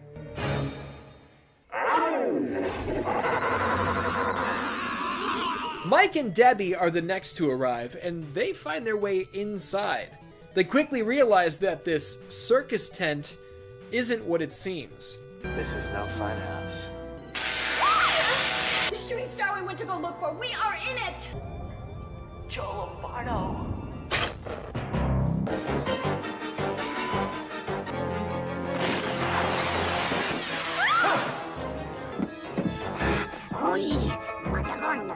Look, this movie's ridiculous. What do these clowns want? Well, I think they want what any of us want. Good food and a good time. Unfortunately for human beings, to them, we are good food, and torturing and killing us seems to be their idea of a good time. They'll wrap you up in a cotton candy looking cocoon and suck the blood out of your liquefied corpse with a silly straw. That's awesome. Hey, did you know that this is how many spiders eat? They wrap their prey to immobilize them. They inject a venom that turns the prey's guts into mush, and they suck the insides out like a slushie. Man, spiders are awesome. As a matter of fact, during the last episode where I had to watch Resident Evil Welcome to Raccoon City, this guy came to hang out, and then I found this guy outside. Yes, these interactions with spiders were better than that movie. Anyway, things get worse and worse to the point that the clowns are taking over the entire town. Debbie is captured. Mike has to team up with these goofball brothers and handsome cop guy Dave to infiltrate the ship and make the save. Clownzilla arrives, a gigantic monster who's stronger than shit, and it appears that the brothers are killed. Dave sacrifices himself so that Mike and Debbie can escape. Come on! They're taking off!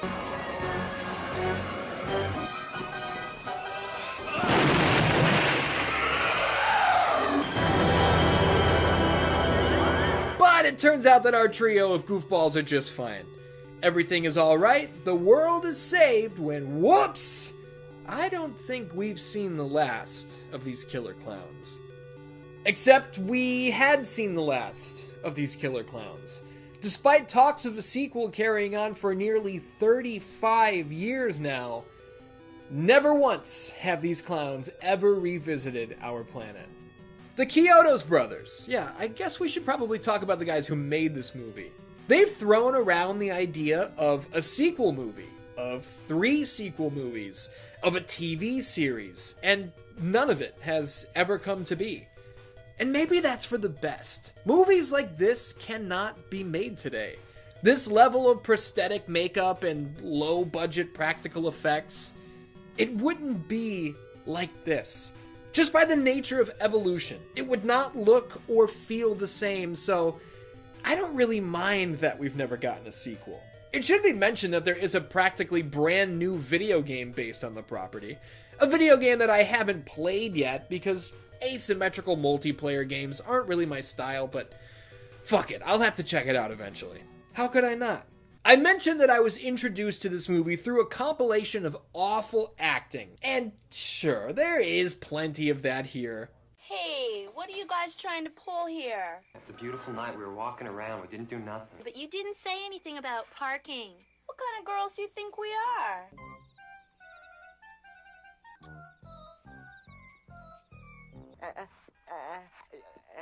Excuse me. And they say we're crazy.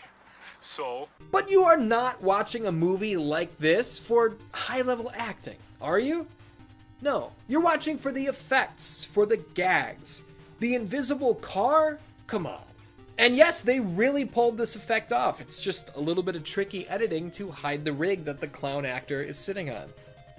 The party horn deal that unfurls into a hand to choke the cop. Get out of here. The living popcorn that sprouts into these horrible things. Great. This dude gets pied to death. And you know what's really the cherry on top? This is the cherry on top. The popcorn gun was a real working device that the Chiodos brothers outsourced to another designer. It wound up costing over $7,000 to create, and they've said they regret it. Why? Because they could have made it themselves for about $150. And that's what I love about these guys. This is their movie from top to bottom. They directed it, they wrote it, they produced it, they built the props, they designed the sets. This is what it's all about. Look at this, man. Look at this! If you're not in based on these visuals alone, I don't know what to tell you other than we are not the same. Also, these ice cream brothers are distracted by clowns who may or may not be female. It seems like they're inflating fake boobs in the moment, so they're most likely male and they're tricksters. But what is male or female? I mean, they're not even human, you know? And yes, these ice cream brothers definitely fucked them. Hey man, I don't know. That's their business. Killer Klowns from Outer Space released on May 27th, 1988. With a tiny, tiny budget of just $1.8 million, this film has reportedly grossed over $43 million in theaters. I believe this number is made up of a ton of re-releases and special showings, but I'm not really sure. The information does not seem readily available. It certainly wasn't that big of a hit at the time of its release, but a hit is what it is now. This is the definition of a cult classic. Universal runs Killer Klowns as a haunted house at their parks. What was once a tiny, borderline hidden little horror movie is now a legend. I mean, that's exactly what it is. No exaggeration. I've seen this movie no fewer than 10 times, and every single time I watch it, I love it.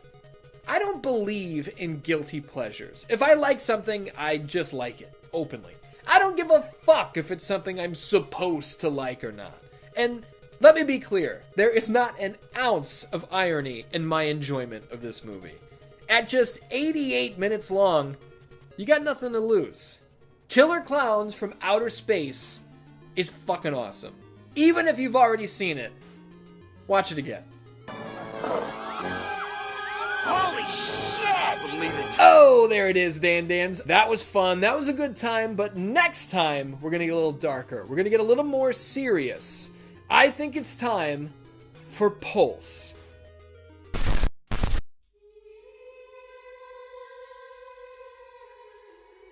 Have you ever been sent a link to a weird website? Of course you have. We all have. These days, we know better than to go clicking on anything that looks like it might be a scamola or something possibly more nefarious. But back in 2006, the general public weren't as sharp. This plays a huge part in today's movie, Pulse. Sometimes clicking a link can figuratively open up a whole new world. Other times, that world is literal. Is today's film a remake of a Japanese movie? Yes, it is. Have I ever seen the Japanese version? No, I haven't, but I would love to, so I'm gonna have to correct that. Pulse is a movie that I have spent years recommending to people. Dude, it's so good. Nobody ever talks about it. It's underrated. You gotta check it out. Now, is that accurate? Is it really good? Does Pulse hold up almost 20 years later? Let's talk about it. Josh is clearly having a rough go of it. He's in a rush to complete something, and everywhere he looks, ghostly figures watch him from the shadows. The second he's alone, they pounce.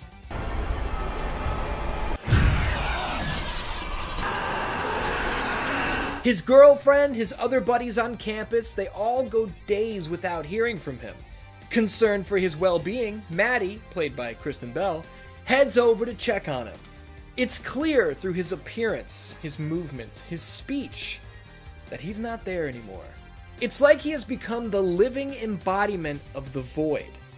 And then...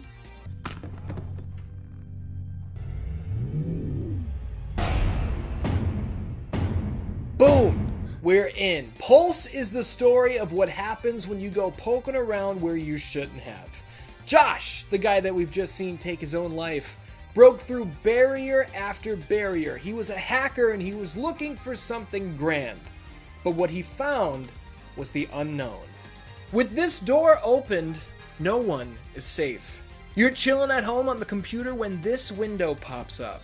As tempting as that sounds, let me tell you something. You should not click this link.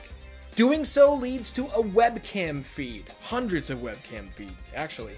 Each hosted by a lone, troubled individual, many of whom feature the same empty eyes we saw in Josh earlier. And if you watch too long, these individuals will take matters into their own hands, in a violent and permanent fashion. Maddie's chatting with her friends online. They're all shaken up by Josh's shocking and sudden death. And that's when Josh joins the chat, pleading for help. Someone's obviously messing with them, right? Stone heads to Josh's apartment to grab his computer and it's gone. But the being that came through the computer is still here. This is how they get you, man. And once they've gotten a hold of you, it's only a matter of time. Stone winds up meeting a tragic fate as well. I don't know what to do with myself. And it's not just this friend group this is happening to. Suicides are being reported across the entire state. They become so commonplace that Maddie is witnessing them every day. Look, let's put our foot on the gas. You don't have all day. I know that. Maddie winds up connecting with Dexter, and together they find the man that Josh hacked, the man who originally discovered this doorway. He says it's hopeless. Josh was working on a way to do just that, to fix this problem, and it might work, but it might not. Who knows? But they have to try. Fighting through a fog of phantoms, a fog that is quickly enveloping and suffocating everything it touches, Maddie and Dexter reach the source. They use Josh's key and it does not work. Our leads ride off in search of shelter, and that's our movie. And there you have it. Is that what you were expecting? There is no happy ending here. The world is completely fucked. Man, don't go clicking on creepy links, you fuckers. Now, the story overall still sounds pretty awesome as I'm recounting it. If this seems like the kind of thing you'd like to check out, I would say go for it. But it's not as good as I remember it. It has not aged particularly well. By the time we hit the third act, the film is completely fallen apart. The phantoms are really creepy in the beginning. They're creepy when we see hints of them in the distance. When one of them is right on the other side of the wall from Maddie, it's a big no thanks. But I'm not kidding when I say that the phantoms wind up appearing in every scene by the time we're a little more than halfway through.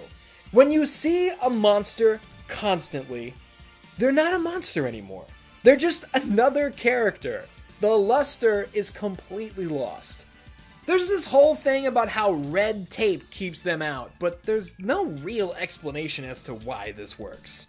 Outside of some striking imagery, there's really no point to this part of the story. And speaking of colors, you might notice that this movie is comically blue. Some scenes look like they've been completely painted over in blue. I would assume this is the director trying to capture the look of 2002's The Ring, but he failed pretty badly.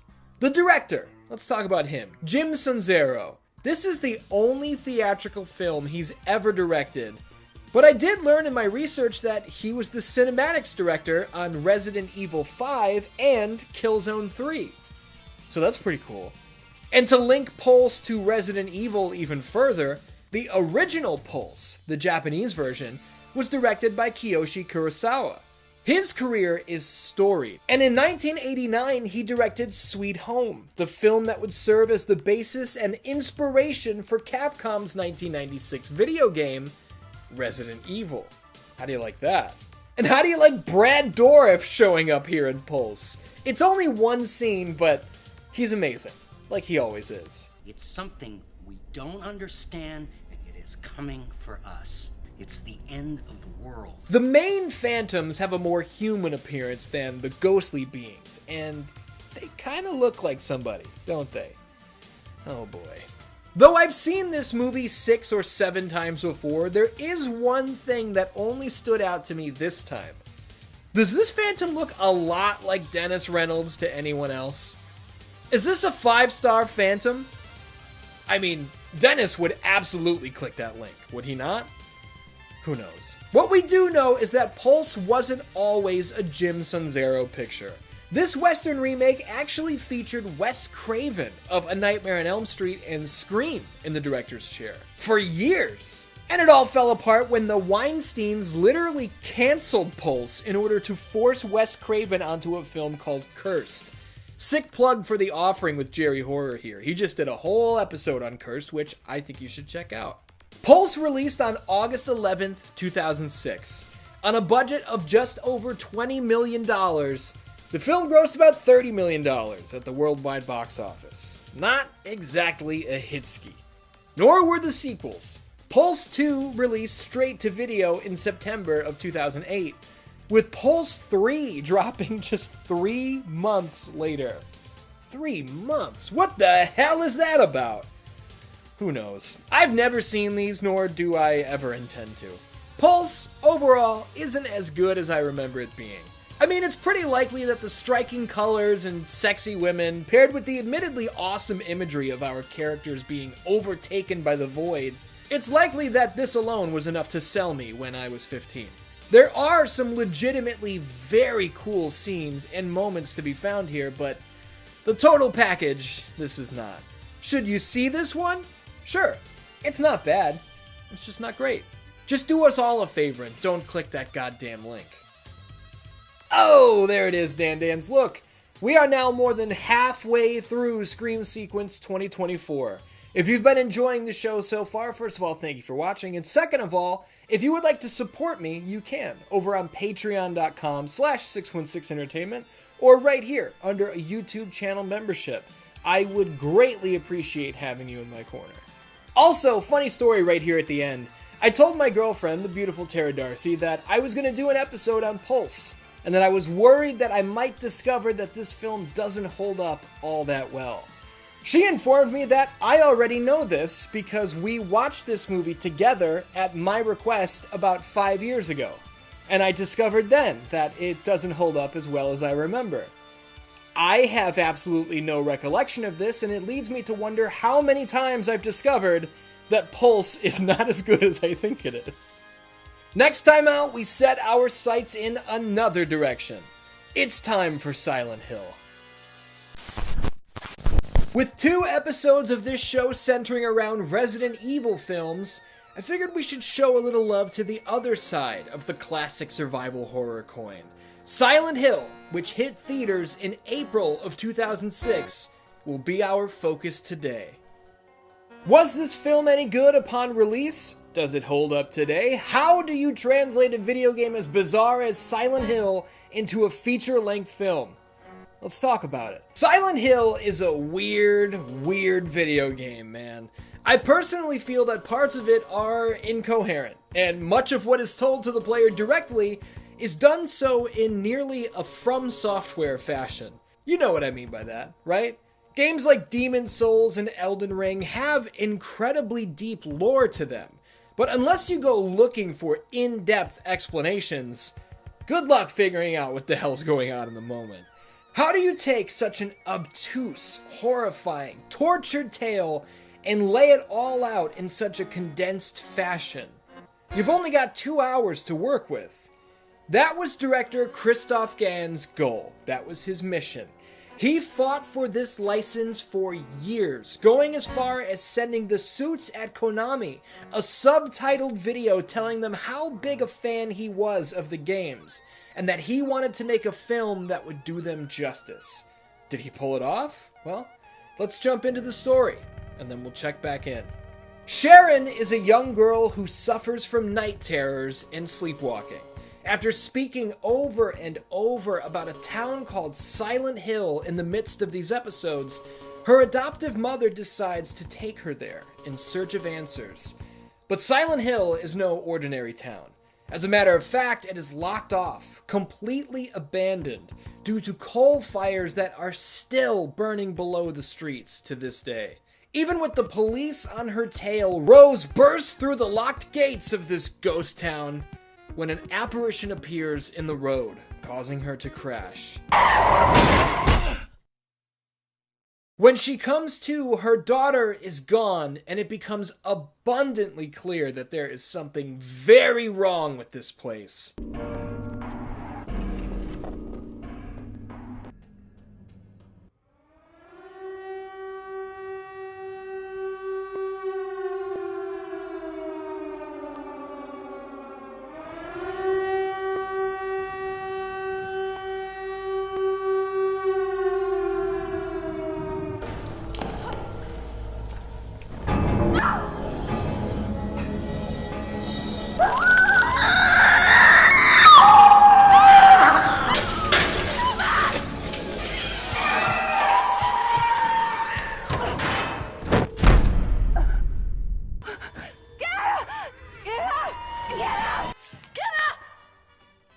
Rose and Sybil Bennett, the police officer who followed her into the city, cross paths again. And though they're not on good terms, they have to work together in order to survive this place. Stand.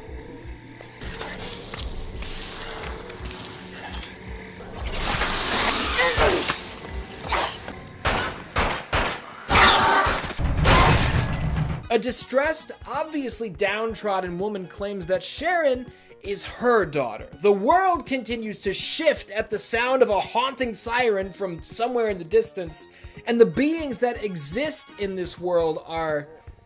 I mean, just look at them.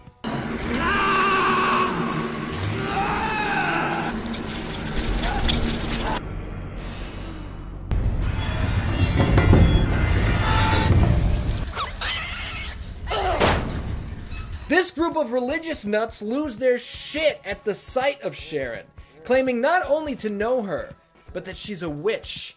These people are they're not normal. Officer Sybil takes them on so that Rose can pursue Sharon in the depths of the town, and this does not end well for Sybil. The cult burns her alive in a ritual sacrifice. They've captured Sharon, and their intent is to burn her as well.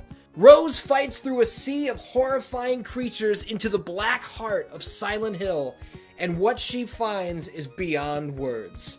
This is Alessa. When she was just a child, the cult of Silent Hill burned her alive, labeling her a fatherless sin.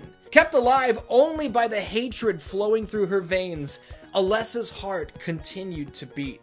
Every day, her need for revenge grew ever stronger. The hate festered and spread like an infection. And that's when a visitor came. A visitor bearing a strange resemblance to Alessa. But this was no twin. This, as a matter of fact, was the devil. An agreement was forged seemingly in the flames beneath the town, and ever since, Silent Hill has existed in this ever-changing shroud of fog and desolation.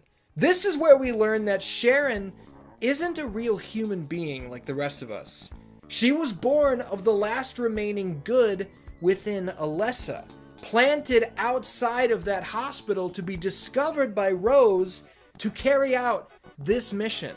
With all this information now at hand, Rose accepts the spirit of Alessa and her dark partner into her body in order to help them infiltrate the church of the cult. When their leader spills Rose's blood, Alessa emerges and revenge is served. I honestly cannot show any of this, even with the way I've been pushing the censors to see what I can and can't get away with. This shit is beyond reason. Honestly, some of the most shocking imagery I've ever seen in any movie occurs right here in Silent Hill.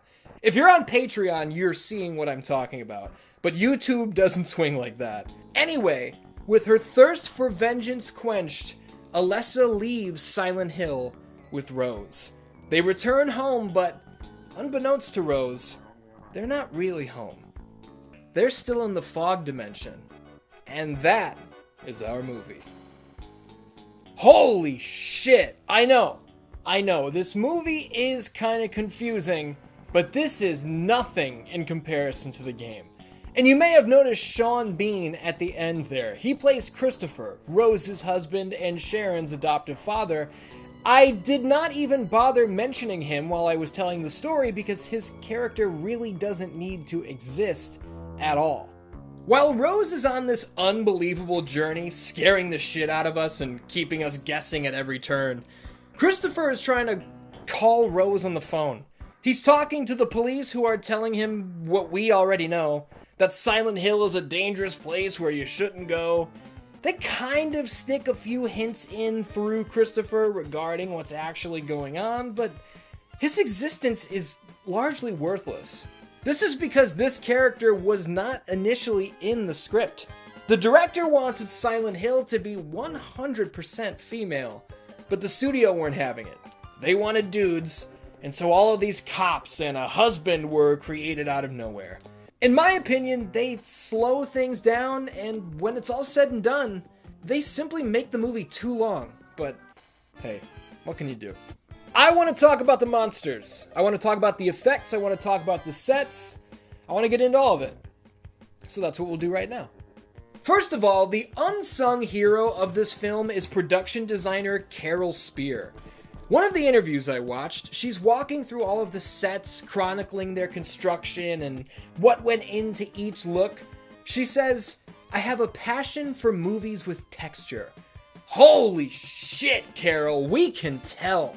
These sets are amongst the coolest I've ever seen. They're massive. The detail is incredible. And that brings me to Roberto Campanella, the creature coordinator and choreographer, who guided the entire gaggle of nurses through their distinct movements. Hey, this wouldn't be a bad way to die. He did the same for the child monster thing, whose name I don't currently recall. And yes, as you can clearly see, these effects are all practical. Remember the armless monster from earlier? Practical. This was a giant latex sleeve covering the actor's entire body. Do we have any claustrophobic Dan-Dans watching right now going, hell no? Roberto Campanella didn't only serve as a choreographer though. He played Pyramid Head, known in this film as Red Pyramid. Yes, this creature was also entirely practical. Those are 15-inch lifts in his shoes, making him about 7'6", towering over everyone else. The janitor strung up in the bathroom stall, his legs bound to his head, tied around his eyes with barbed wire. This is Roberto as well. God damn, this design is great. His performance is chilling. It's excellent. Do not look up this character's background if you're sensitive to crimes involving children. His body is contorted like this to force him into dragging his unmentionables across the ground for eternity for a very dark and very specific reason. Let's just say Alessa's making sure he's getting what he deserves. The stunt work here is insane too. Yes, that's really Laurie Holden tied to a massive ladder leaning over a fire pit made of sharp sticks. Yes, that's really Radha Mitchell jumping from steel girder to steel girder above an open pit. The music, which I can't play for you because this is YouTube, is unbelievably in line with the video game. And on that note, some of these camera angles are one-to-one recreations. Director Christoph Gans was not playing around here. This is not the type of guy who claims to love the source material while his knowledge of it is nearly non-existent. This man wanted to bring the game to the big screen, and in my mind, he blew away any and all expectations. For my money, this might be the most faithful video game adaptation ever made. For years, I have told people, dude, the first Silent Hill movie's pretty good, but it's not pretty good. I think this movie as a whole is fucking awesome. Now, much of that comes from me knowing what went into making it. Part of it comes from the fact that this movie tells its story like a video game, practically through cutscenes entirely in the final 30 minutes of the film, which is not how movies are made. It's ridiculous. It's confusing, sure. It's too long, but that's Silent Hill for you. Grossing just over $100 million at the box office against a budget of $50 million, this wasn't a massive hit or a money loser. In my mind, it's underrated, and I highly recommend you give it a watch this Halloween season. Oh, there it is, Dan-Dans. Silent Hill. Good lord. Why bury the lead? Next time out, it's Candyman. Have you ever heard of Candyman? In 1992, the legend of the Candyman was born. This movie is brutal. Virginia Madsen and Tony Todd both offer tremendous performances, and if you've never seen this movie, you really should. In a world of Halloweens and Friday the 13th and Nightmare on Elm Streets, none of the big horror franchises were set in the projects. Michael Myers wasn't walking around Cabrini Green, that's for damn sure. But the Candyman, he was. A string of sequels followed this film, none of which I've seen, and I've heard that none of them stand up to the original, so they're not really on my top priorities list. But forget about those because today we're looking past them.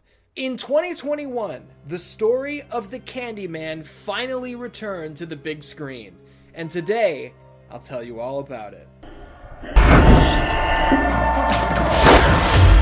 Today's movie is a different kind of horror, and I'm really excited to jump into it.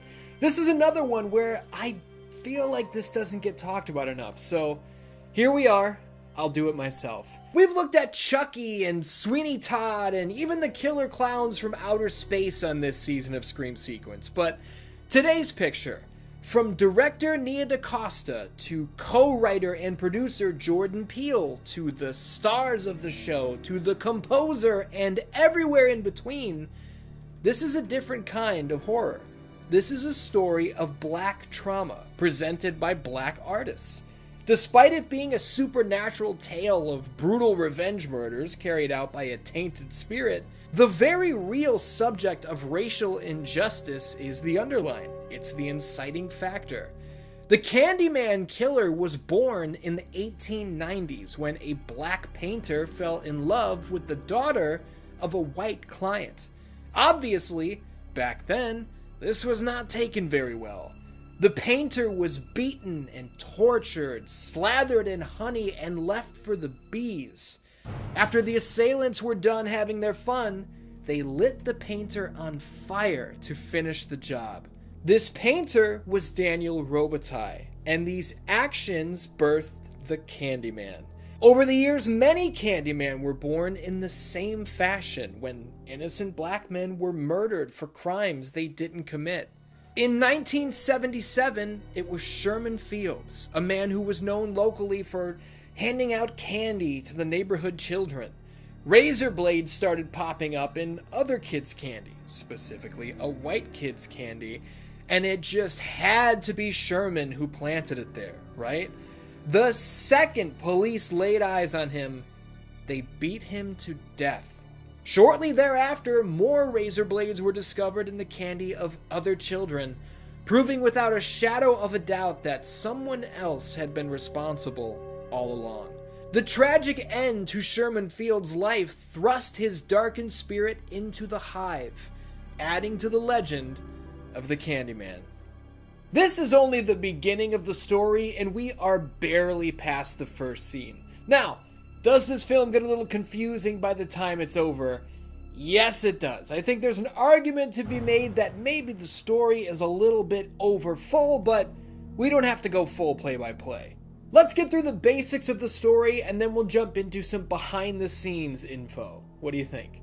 A Chicago artist by the name of Anthony McCoy is looking for inspiration for his next piece. He's stung by a bee in the Cabrini Green projects and winds up meeting William Burke, who introduces him to the story of the Candyman.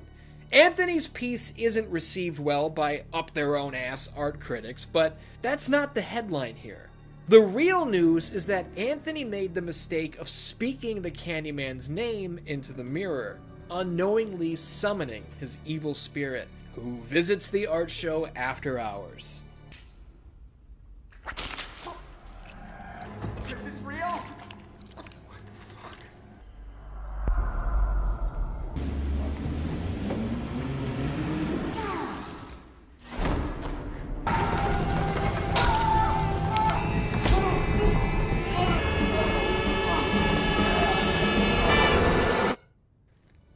As the story spreads, so does Anthony's piece, Say My Name.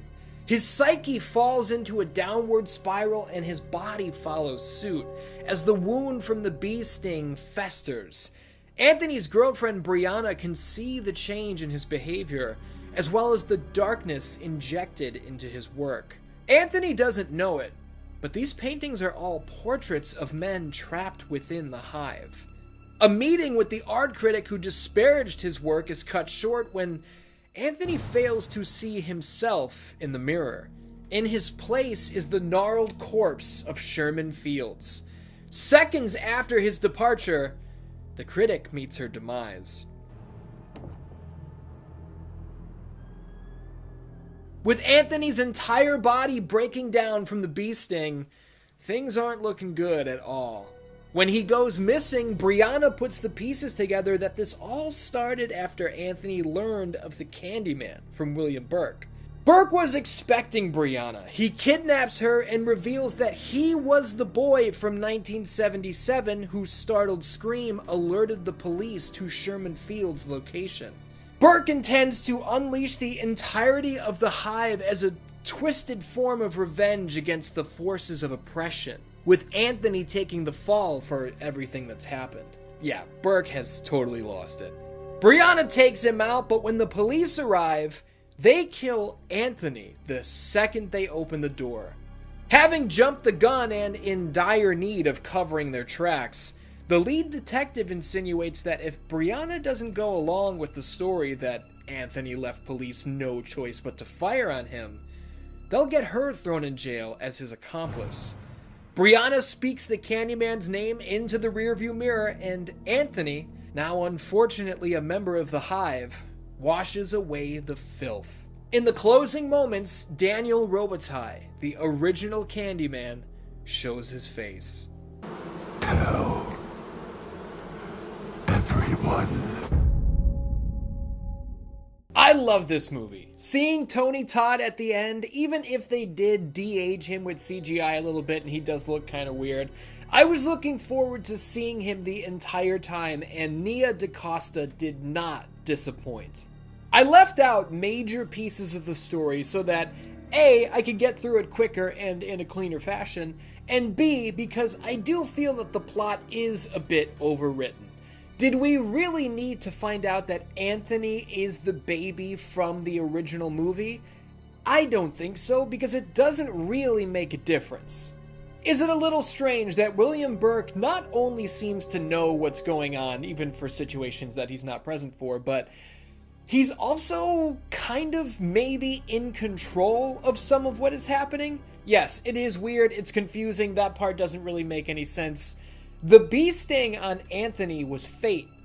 William had nothing to do with that, so how it winds up like playing into his master plan. Do you see what I mean? It's a bit much. The overbooked story doesn't ruin it for me at all. It just gums up the works a bit.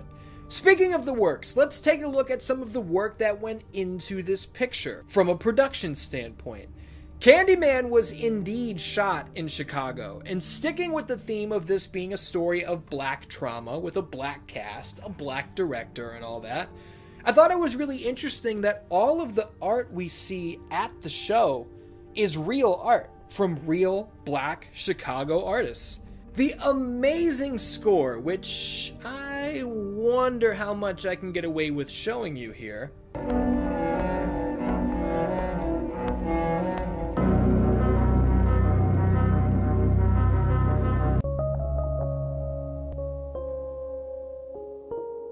These songs were composed by Robert Ike Aubrey Lowe, and holy shit, do I love some of these.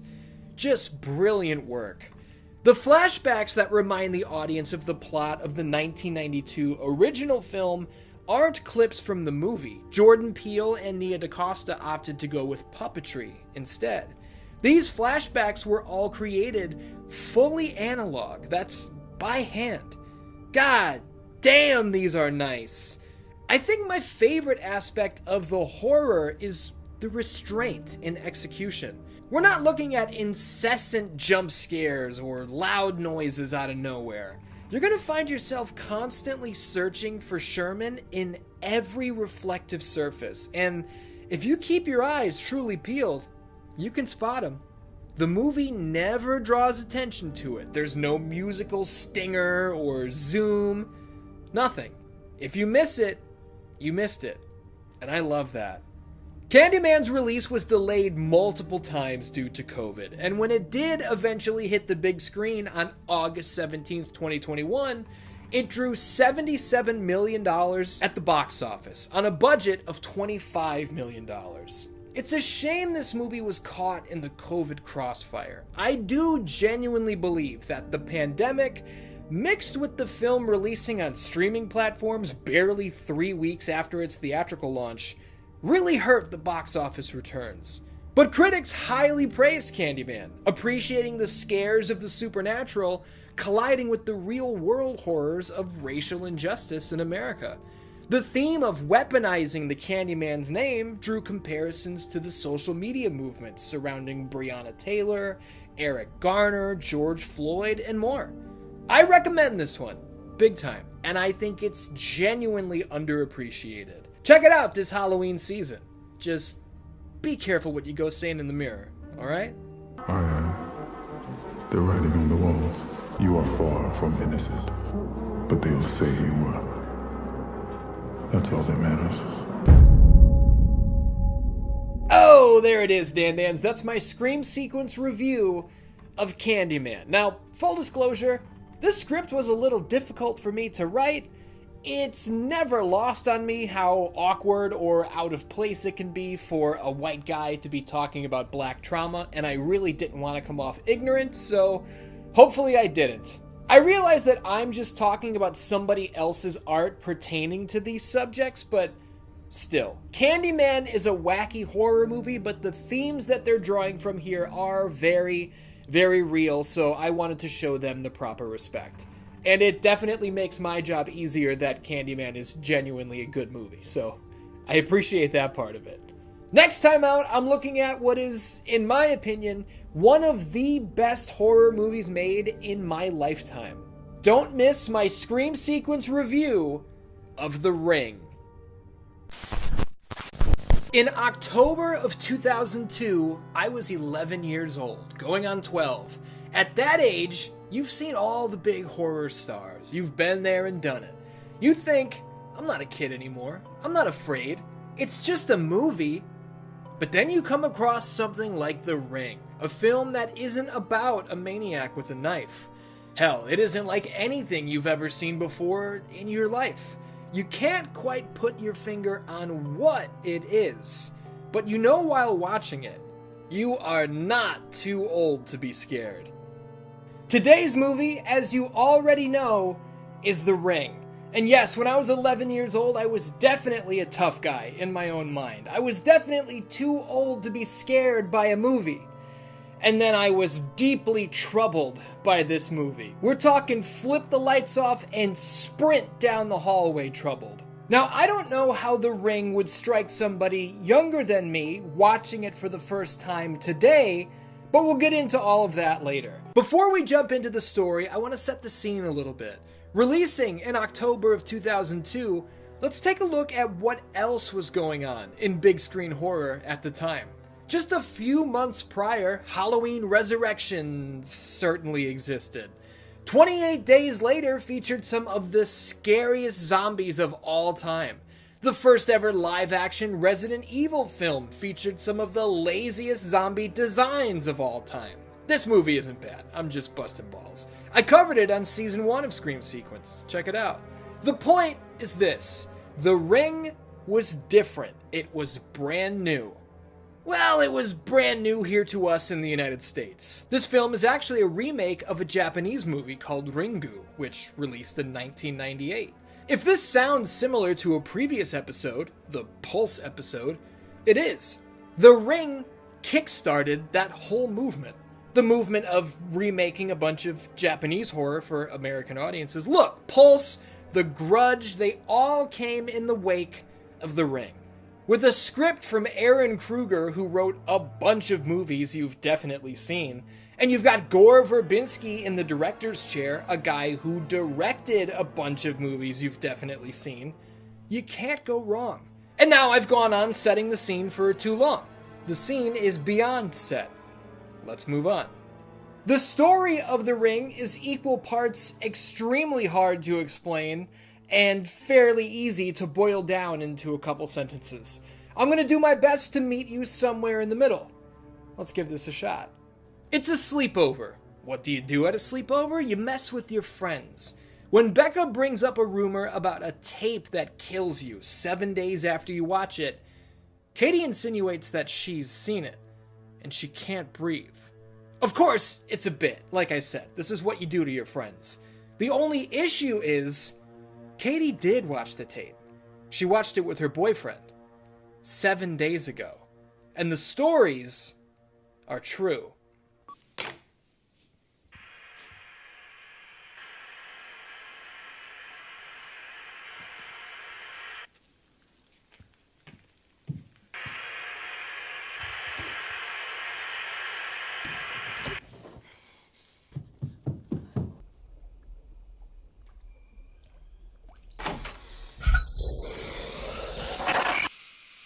Katie's cousin and best buddy, Aiden, attends her funeral with his mom, Rachel. Rachel's a journalist, and with a string of unexplained deaths occurring in her area, now connected directly to her family, her instincts kick in. She hears from Katie's friends that Katie's boyfriend also died that same night at the exact same time. as did several other teenagers. Rachel tracks down this haunted tape, checks it out to see what the big hubbub is, and shit starts getting weird immediately.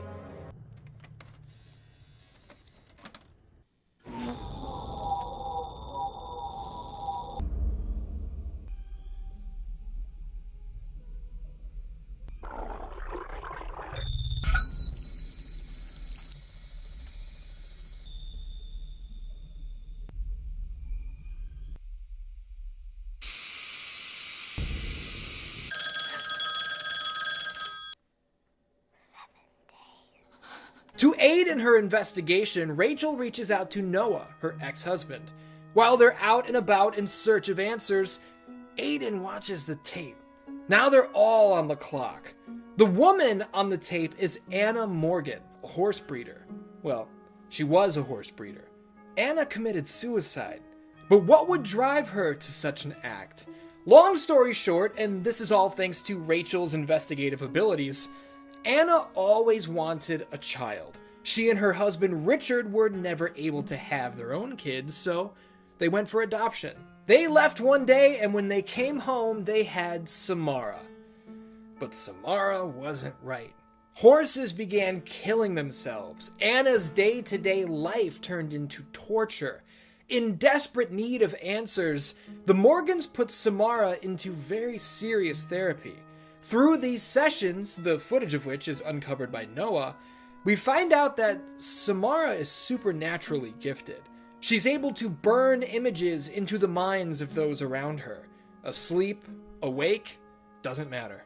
She can alter and damage your perception of reality. Broken and lost, Anna suffocated Samara, dumping her down a well where she survived for 7 days before finally succumbing to starvation. Stricken with grief, Anna killed herself, and when Richard realizes that Rachel and Noah are uncovering the truth, he follows suit. My wife was not supposed to have a child! Oh, Christ. The things she show you. But not before issuing some of the most chilling words in the entire film. My son will die. Rachel and Noah locate the site of Samara's death. They call the police to ensure she will finally be put to a proper rest, and all is well. Right? Wrong. Aiden, who also seems supernaturally gifted in some way, he tells Rachel that she shouldn't have given Samara a proper burial. She wasn't some poor, abused little girl. Richard was right. Samara was pure evil. You helped her? You weren't supposed to help her. It's okay now. She never sleeps. Across town, Noah's television turns on, just as Katie's did. Samara emerges from the well, and then from the television.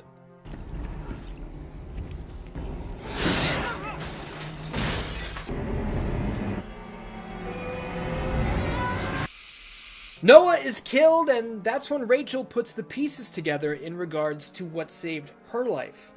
She made a copy of the tape. All Samara ever wanted was to be heard. Copying the tape is like lending your ear. She guides Aiden through the process in order to save her son. When he asks the question, What about the person we show it to? What happens to them? Now clearly, that's the abridged version. Most of this movie follows Rachel during her research. She goes all over town, scanning through old newspapers and articles, gathering every little piece of information. I happen to believe that The Ring is one of the best horror movies made in my entire lifetime. But I can't help but wonder how this would strike a younger person watching it today for the first time. Would they find it boring? This is a slow burn type of movie. There are no jump scares or audio crashes here. This is a long, weighted blanket of cold, wet dread spread across your entire body for 2 hours. I don't know if that's what the kids are looking for today. I don't know if that's what anybody's looking for. It sounds miserable. But either way, let's go a little further. The tape itself is one of the creepiest things I've ever seen, even to this day. And if you want to know something cool, pop in the DVD. Press up on your remote and you will notice that the little arrow has disappeared. Press the play button and the cursed tape will play in its entirety. God damn, this is cool. It's insinuated that the tape is otherworldly. Noah mentions that there's no source code. There's no way to trace back where this tape came from. And playing it on a VCR, the time code doesn't even make sense. Rachel pulls a fly from inside the screen into the real world. Now this is kind of explained, but only through the loose concept of Samara's powers, I guess. Her power to fabricate images and imprint them into reality. The lack of how any of it works is great. She's just evil. And she was adopted. So where did she come from? Nobody knows. She might be 1,000 years old or something. She might not even be human. We don't know. I love it. I also love all of the technology of this time. The VCRs, the tapes, the CRT televisions, please. I've always felt like Noah, played by Martin Henderson, looks like a Silent Hill protagonist. Yes? No? You tell me. The Ring is one of the most beautifully shot and presented movies I've ever seen, and there's a fantastic video from a channel called Watching the Aerial where the host shows just how hard it is to achieve this aesthetic. Highly recommended. Released on October 18th, 2002, The Ring was a huge hit, grossing nearly $250 million at the worldwide box office. I've seen this movie, probably 6 or 7 times throughout my life? It scared me to death the first time I saw it, all those years ago. I was giving my TV the side eye for a whole week, let me tell you. But even now, I'll be 34 in a couple months, I still get goosebumps from this one. Multiple times, as a matter of fact. The Ring is undeniably off-putting. It's as bizarre and uncomfortable as it is scary, and I can't recommend it enough. Even if you've seen it before, watch it again. Oh, there it is, Dan Dans. That's my Scream sequence review of The Ring. What more can I say? Now look, we've only got 1 episode left of Scream Sequence 2024, and I feel like I've saved the best for last. Next time out, on Halloween Day, it's The Nightmare Before Christmas. Don't miss it. Now, airing this final episode on Halloween means it will be dropping on Thursday rather than Wednesday. I wanted to make the big day special, and we can wait 1 extra day, right? It's not that big a deal. I love you. Thank you very much for watching, and I will see you. In the early and mid-1980s, Tim Burton was working for Disney as an animator, art director, and more. He participated in the production of several company films, but on the side, he was working on his own projects. Vincent and Frankenweenie, both of which were appreciated by those who saw them, were deemed far too dark by the Walt Disney Corporation, who promptly fired Tim Burton for wasting their time on these ideas. Rather than exiting the film industry and finding something else to do, Tim Burton went and directed a few movies you might have heard of before. Pee-wee's Big Adventure, Beetlejuice, Batman, Edward Scissorhands. You know, 4 films that grossed a combined $750 million. So when Burton decided to turn his poem, The Nightmare Before Christmas, into a feature film, Disney still owned the rights to it, as he'd originally written the poem while under contract. But now, with a handful of hits under his belt, wouldn't you know it, Disney were ecstatic to not only put the film into production, but plaster Burton's name all over it. Funny how things change, right? The Nightmare Before Christmas is the most important film of my entire life. It might be the single most important piece of art that I have ever experienced. This movie shaped me, from the time that I was a child to... there are still elements of this one that I've carried throughout my 33 years of existence. Today, we will dive deep into Halloween Town. The story of The Nightmare Before Christmas has us following the Pumpkin King, Jack Skellington. His home, Halloween Town, spends the entire year preparing and practicing to make each and every Halloween the scariest yet.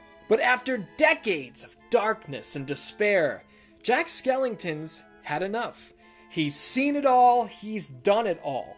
The whole town looks to him as a leader, but he feels there's got to be more out there, somewhere.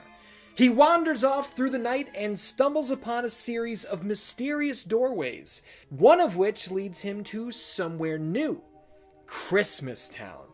Its bright colors, cheerful denizens, and celebratory attitude show Jack all he needed to see to set him straight. Halloween Town must take on a new project, and they must embrace this Christmas spirit in doing so. But try as he might, Mr. Skellington can't manage to drill what makes Christmas what it is into the hearts and minds of his hometown crowd.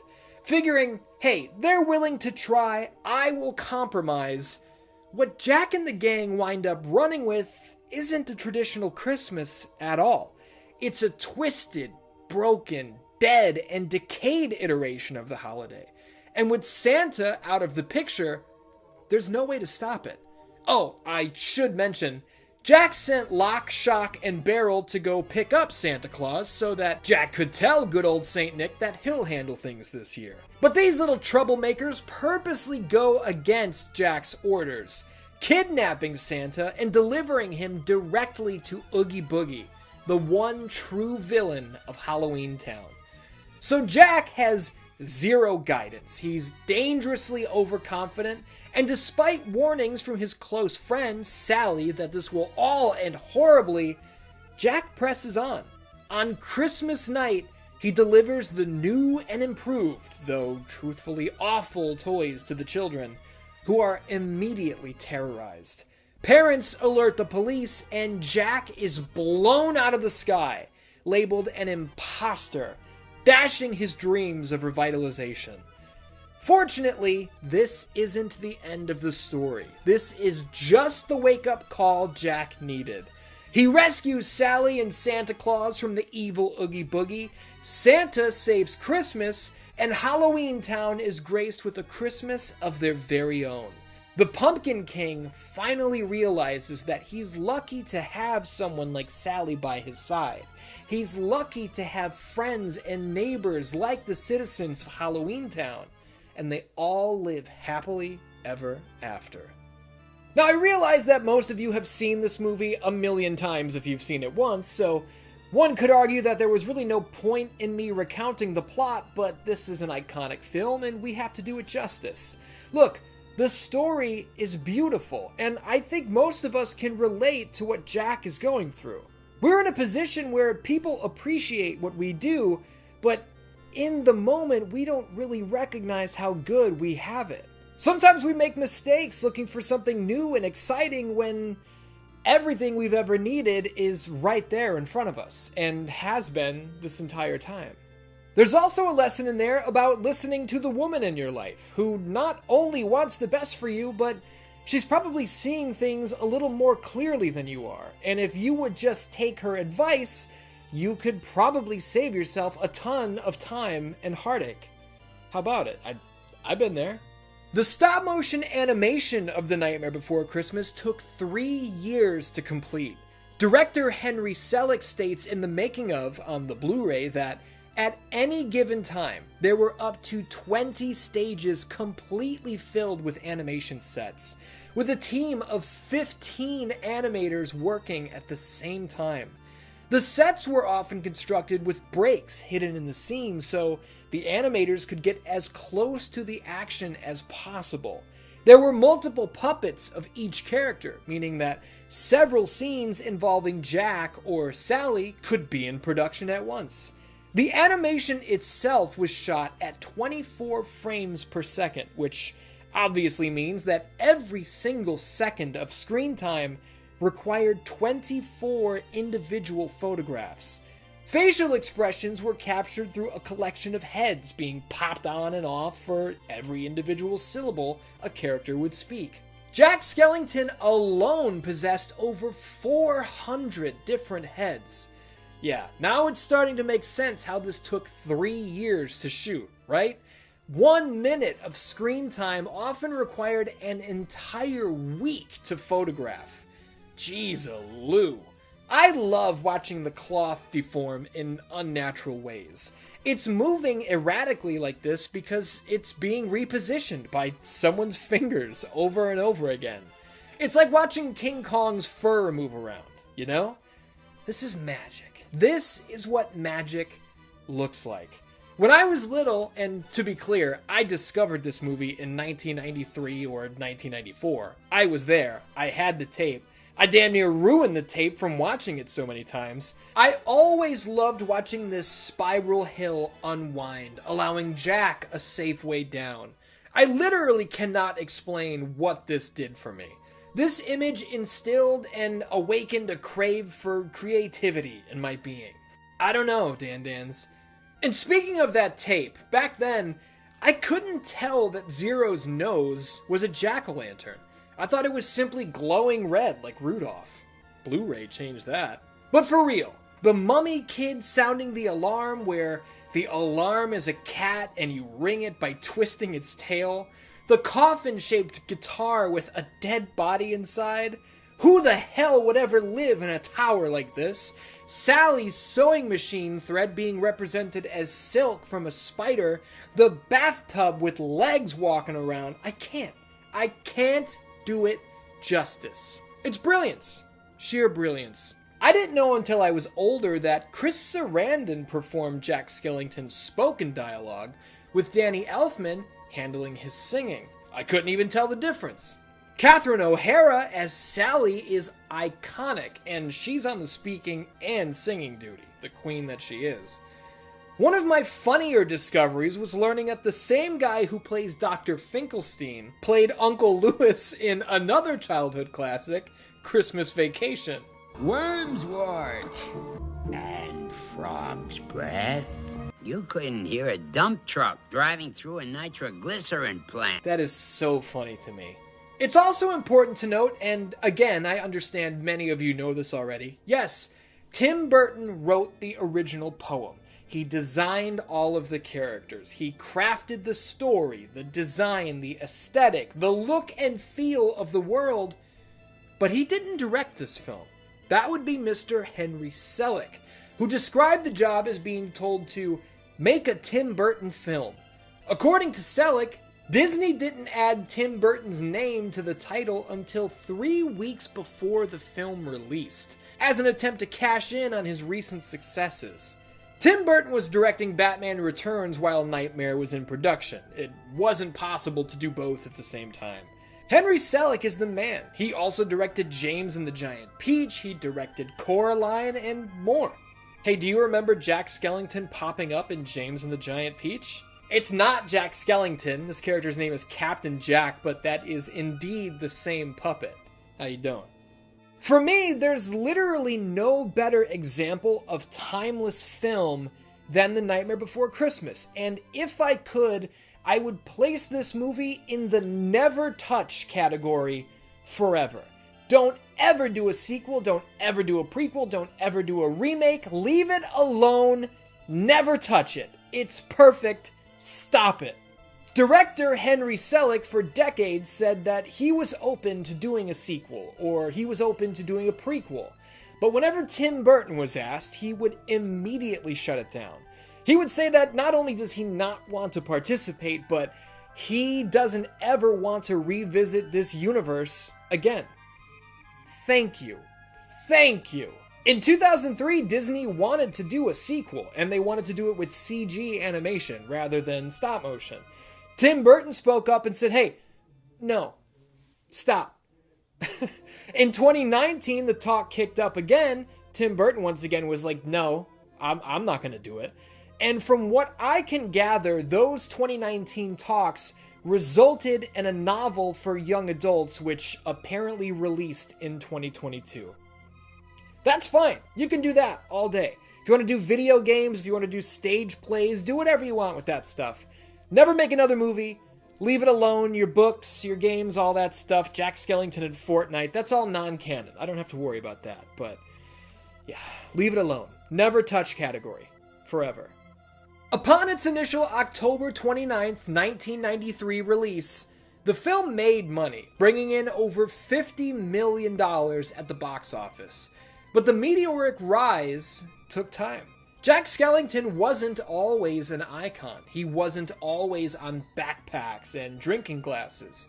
The audience, both kids and adults, raised The Nightmare Before Christmas higher and higher throughout the decades. The movie returns to theaters constantly, to this day. It has its own amusement park attractions, video games, merchandise, so on and so forth. It was entered into the Library of Congress for preservation as recently as 2023. And look, this is all well and good, it's great, but for me, none of that matters. I knew when I was 3, 4 years old that this film would always be important to me. I showed off my Sweeney Todd razor in that episode, noting that my dad bought it for me for Christmas. Well, I've got a little more show and tell for you. Another Christmas gift from my dad. Man, some things you just can't put into words, you know? And the memories don't stop. In 2019, the beautiful Tara Darcy and I went to the Auditorium Theater to see the Chicago Philharmonic play along with the entire film. The Nightmare Before Christmas came together when Tim Burton looked at The Grinch Who Stole Christmas and thought, what if an outsider looked at Christmas and loved it, wanted to contribute to it and improve it, rather than hate it and destroy it? And you know what? We can all do that in our own ways. There's so much hate in this world, so much misery and despair. It never hurts to take a step back and wonder what we can do to help, what we can do to ease the pain. We can all create a smile. That's easy. Whether it's a smile that resembles the bow of Christmas lights or the wings of a bat, that all just comes down to style. At the end of the day, it's the thought that counts. That's where it all starts. There's no way to close a video like this, you know? I would not be making any of these videos today if it weren't for The Nightmare Before Christmas. So it is at this time that I guess I would just like to say thank you to the man himself, Tim Burton. Thank you to Henry Selick. Thank you to everybody who was involved with this project. This film shaped who I was as a child. It shaped who I was as a teenager, and there are elements of it that I still carry with me to this day. I could talk about this movie for hours, but we don't have that kind of time, you know? And let me say thank you to you as well, the viewers, the Dan-Dans. This is it. This is the finale. This is the final episode of Scream Sequence 2024. 13 brand new in-depth horror film reviews inside of 1 month was such an incredible undertaking. I had no idea whether or not I was going to be able to pull this off. And full disclosure, I started working on these in late August. I am shooting this right now on October 21st, so I'm still not done. I'm cutting it that close. You can support me if you like over on Patreon or right here under YouTube channel memberships, but honestly, that is not nearly as important as just having fun today, having fun on Halloween, having a safe Halloween, and making new memories for yourself. Scare somebody today, make somebody laugh today, just have a good time. That's what Halloween is all about. Until next time, I love ya, Panda Bear Karloff loves ya, and we will see you soon.